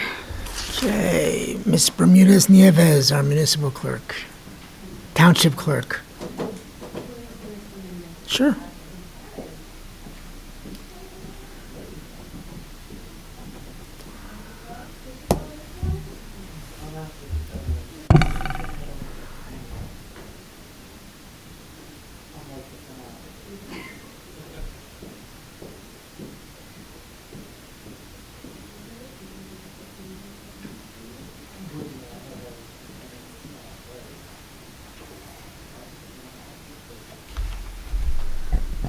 Good afternoon. Good afternoon. Okay, I'm Welcome, the Ms. Township Dominguez. Clerk, Angelise Bermudez Nieves, and I have here with me today Deputy Clerk Denise Dominguez. Hello. Okay, so we are one of the most public-facing offices in the municipality. We provide a direct service to the residents, the governing body, businesses. I'm fortunate to have a team of 3 full-time staff members who all do an excellent job. Most of our duties are primarily set by statute.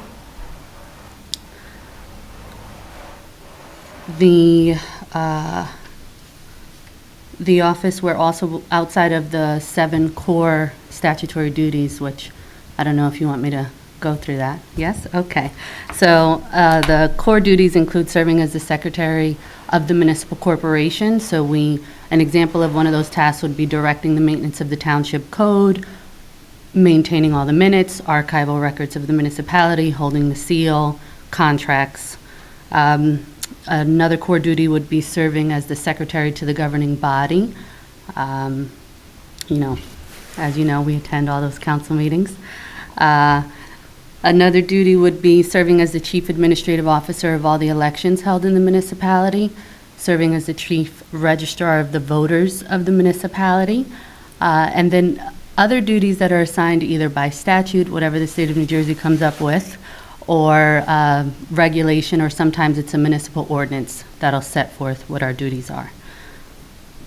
I'm going to ask Ms. Dominguez at this time to get into a little bit of the detail of the activities of the office as of October 31. So the numbers that I have here are as of October 31 of this year. Most of our numbers as of October of this year match or are higher than the numbers that were the end numbers for 2023.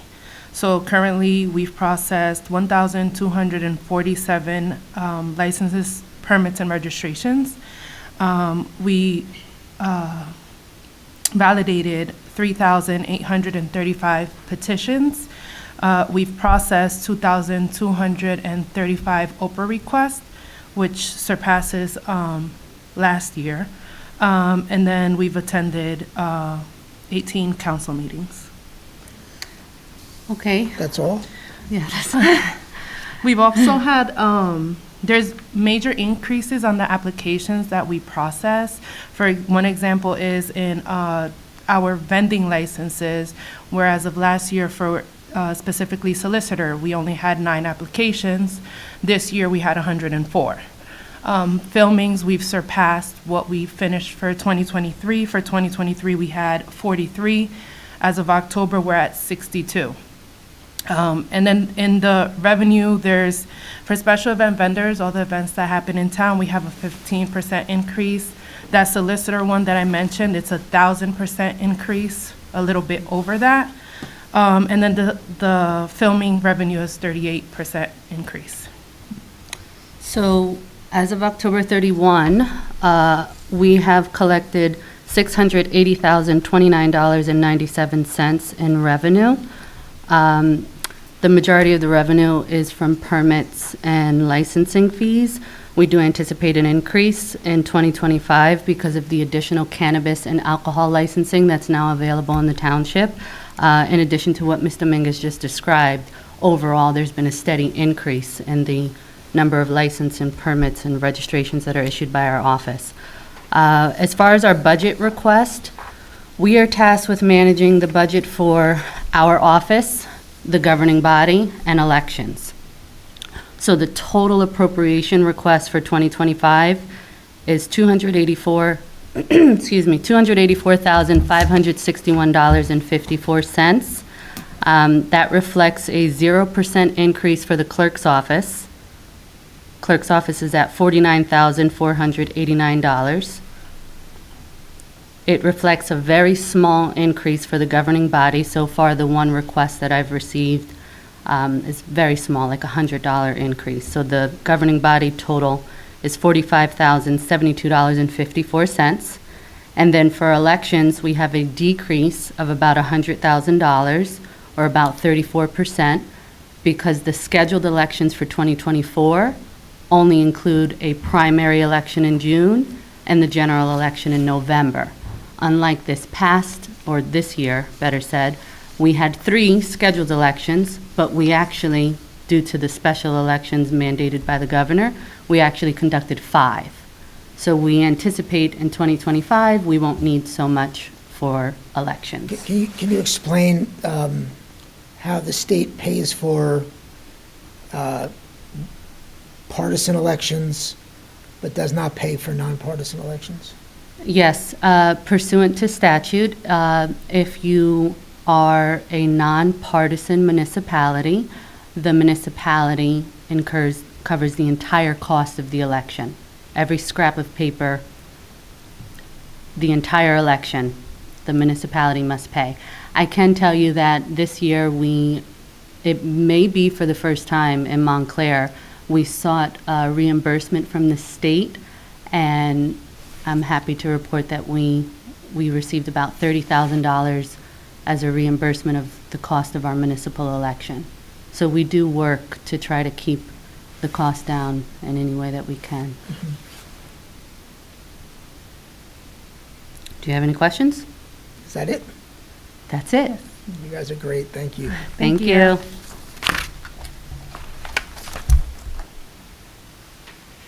Okay. Ms. Tassi, would you like to go while we wait for Mr. Fan?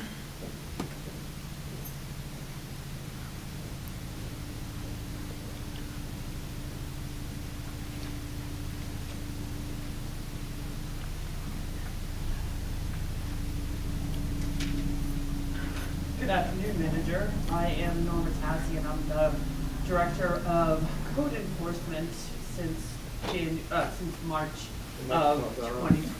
Your microphone's not on. Now good? Norma Tassi, Director of the Department of Code Enforcement. Code Enforcement employs 2 full-time inspectors, 6 part-time inspectors, and 1 admin. The business of the Code Enforcement Department is to ensure that the quality of life of Montclair residents is ensured through enforcement-related activities pursuant to the township's codes. Code enforcement is generated both through a complaint-driven process and through proactive inspections. This year versus last year, in 2023, there were 337 complaints, 4,577 inspections, and 1,428 violations were issued calendar year 2023. Thus far, in 2024, there have been 313 complaints. There have been 5,028 inspections and 1,605 violations. The budget that code enforcement is requesting from the township is flat, and it covers office supplies, it covers uniforms, it covers miscellaneous. It's $87,500. Any question? Nope. All right. Let's see where it goes.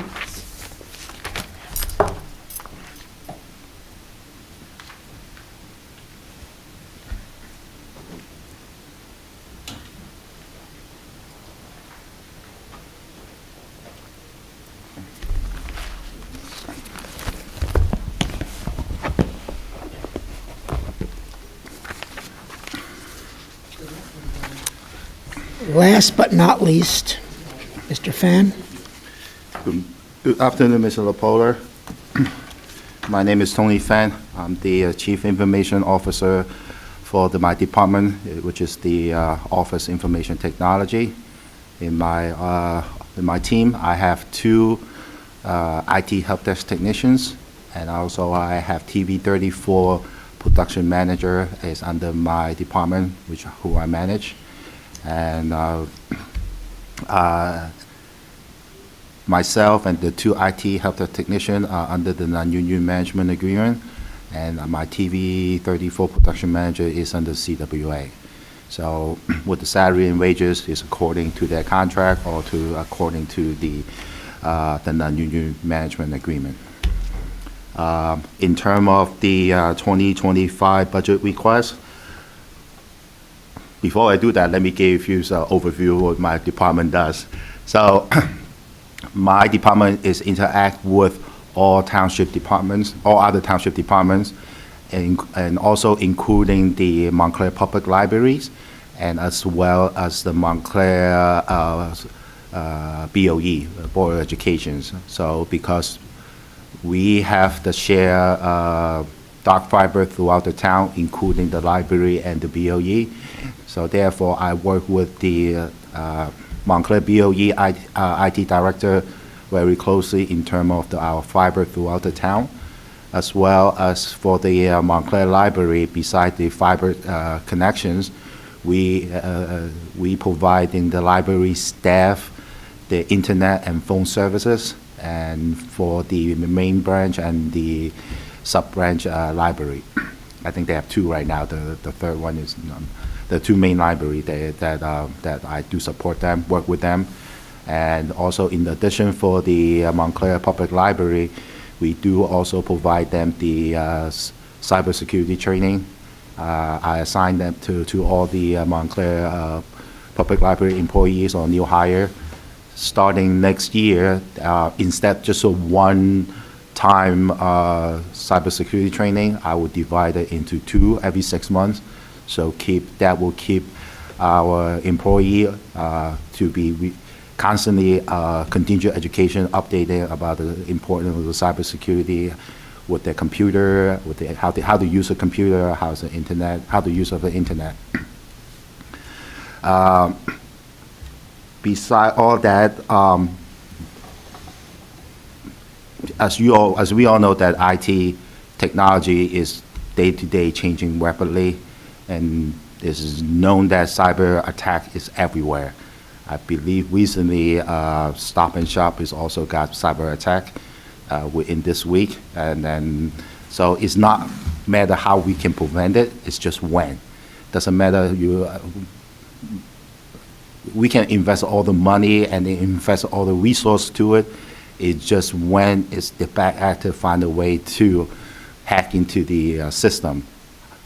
On the other hand, any entity, for this case is Montclair, we have to provide the best of our ability to provide the security measure, security infrastructure for the township in order to prove it to a GIF insurance, then they can continue to provide us the cybersecurity insurance.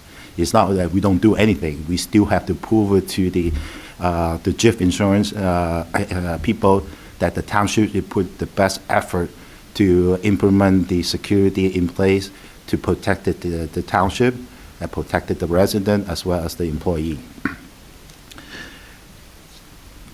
I belong to the many organizations within the IT group. One of them is GMIS International, chapter GMIS, GMIS chapter of New Jersey. I'm also is the treasurer over there on the board level. We all, that group basically is all the IT, local government IT director gathered together and volunteer our time to talk about technology. What is today technology? If one municipality need advice, we group of people will talk about it and give advice to it, and then to hopefully provide solutions.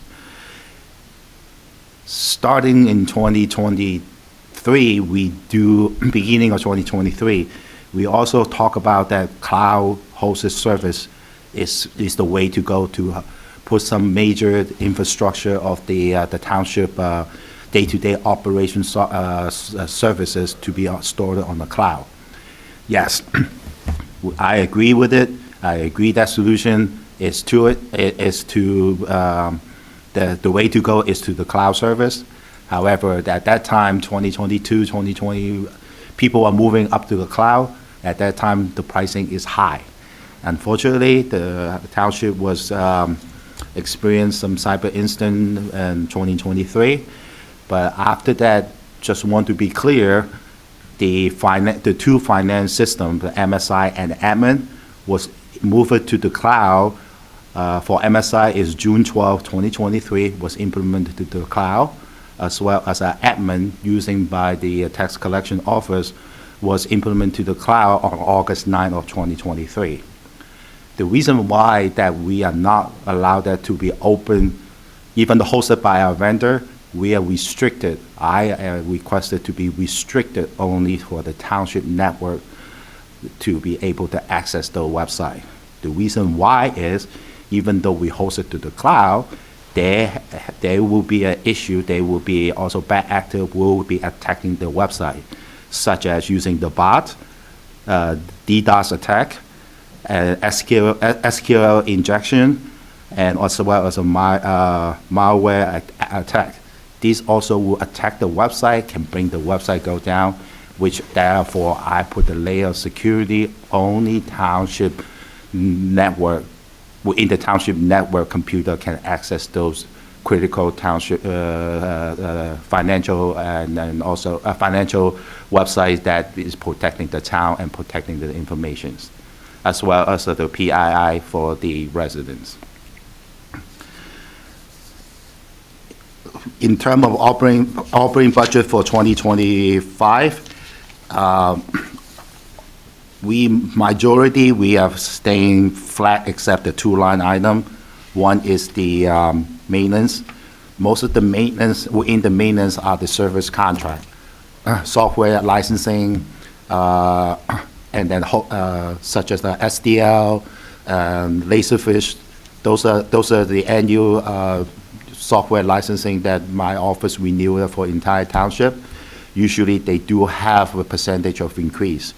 And this year, I calculated about 8%.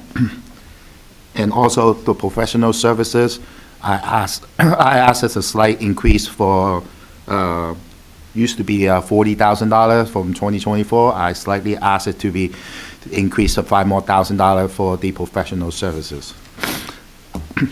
Otherwise, for the rest of the items such as office supplies, data processing, and then website hosting, they majority stay with the flat rate. So for the operating, it's just that the maintenance item will be 8%. Slightly, I calculate 8%. It could be more because some of the software vendor, they won't know the pricing for 2025 until at the end of next couple of months or early next year.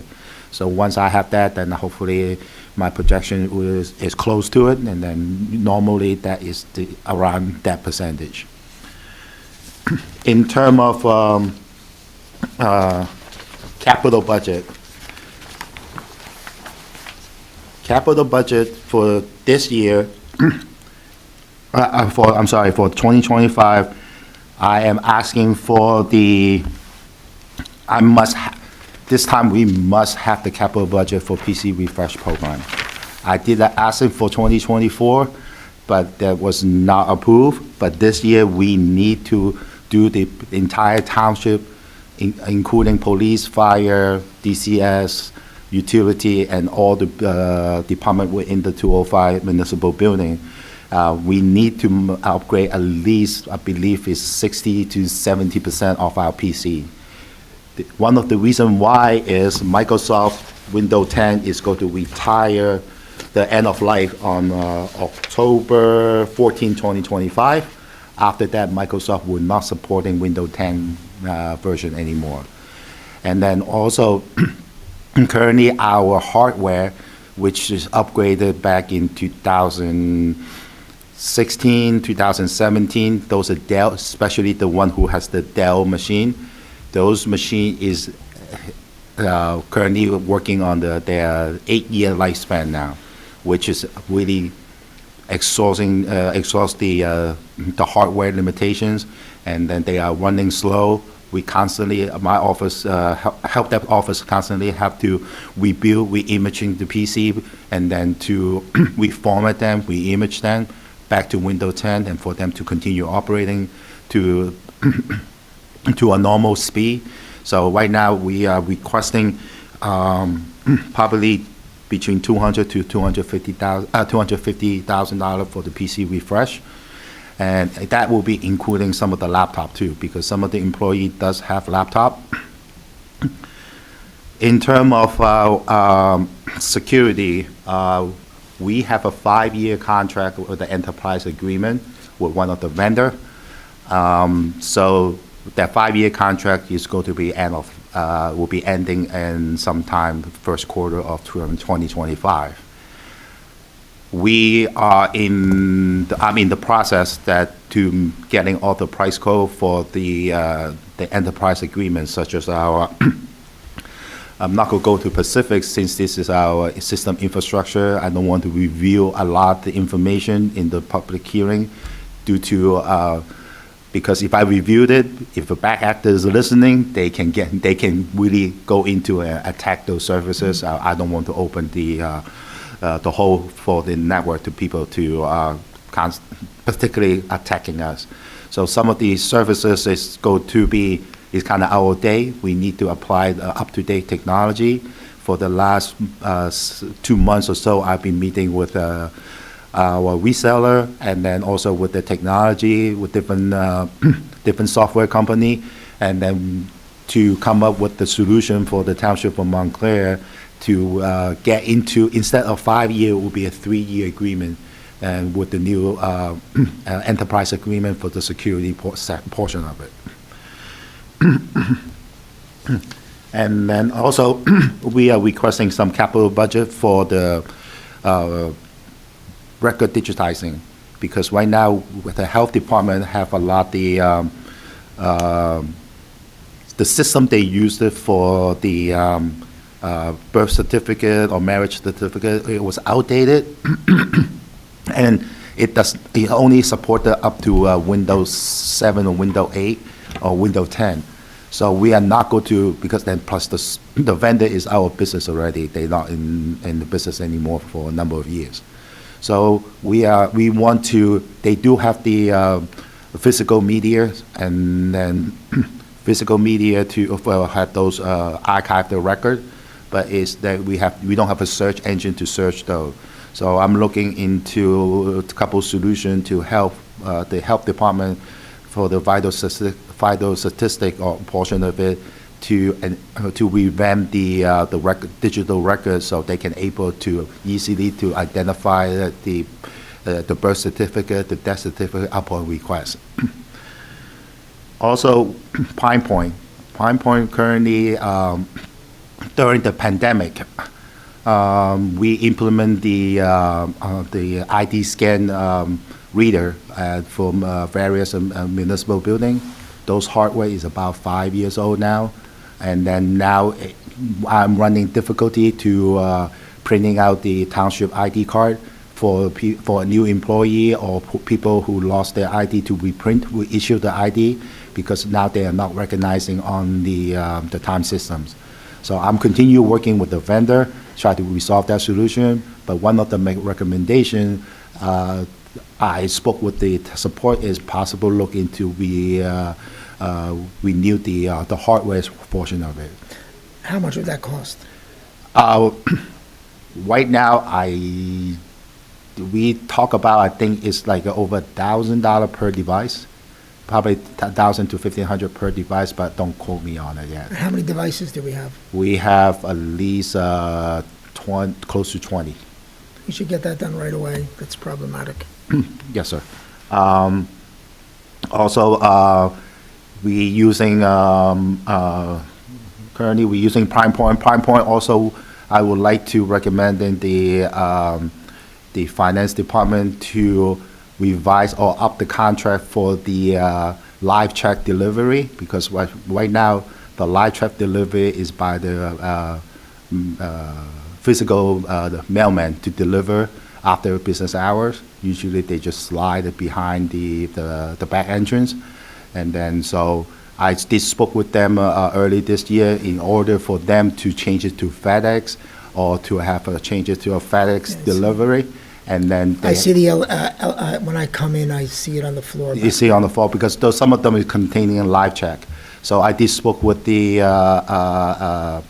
vendor, and the vendor says since the contract is already adopted, assigned it, so if you go to change the type of service, there's a cost including on it. So hopefully, Mr. LaPola or the finance department will look into it, change the service to deliver during business hours, and then or have some recommended to have a signature required signed by the finance department.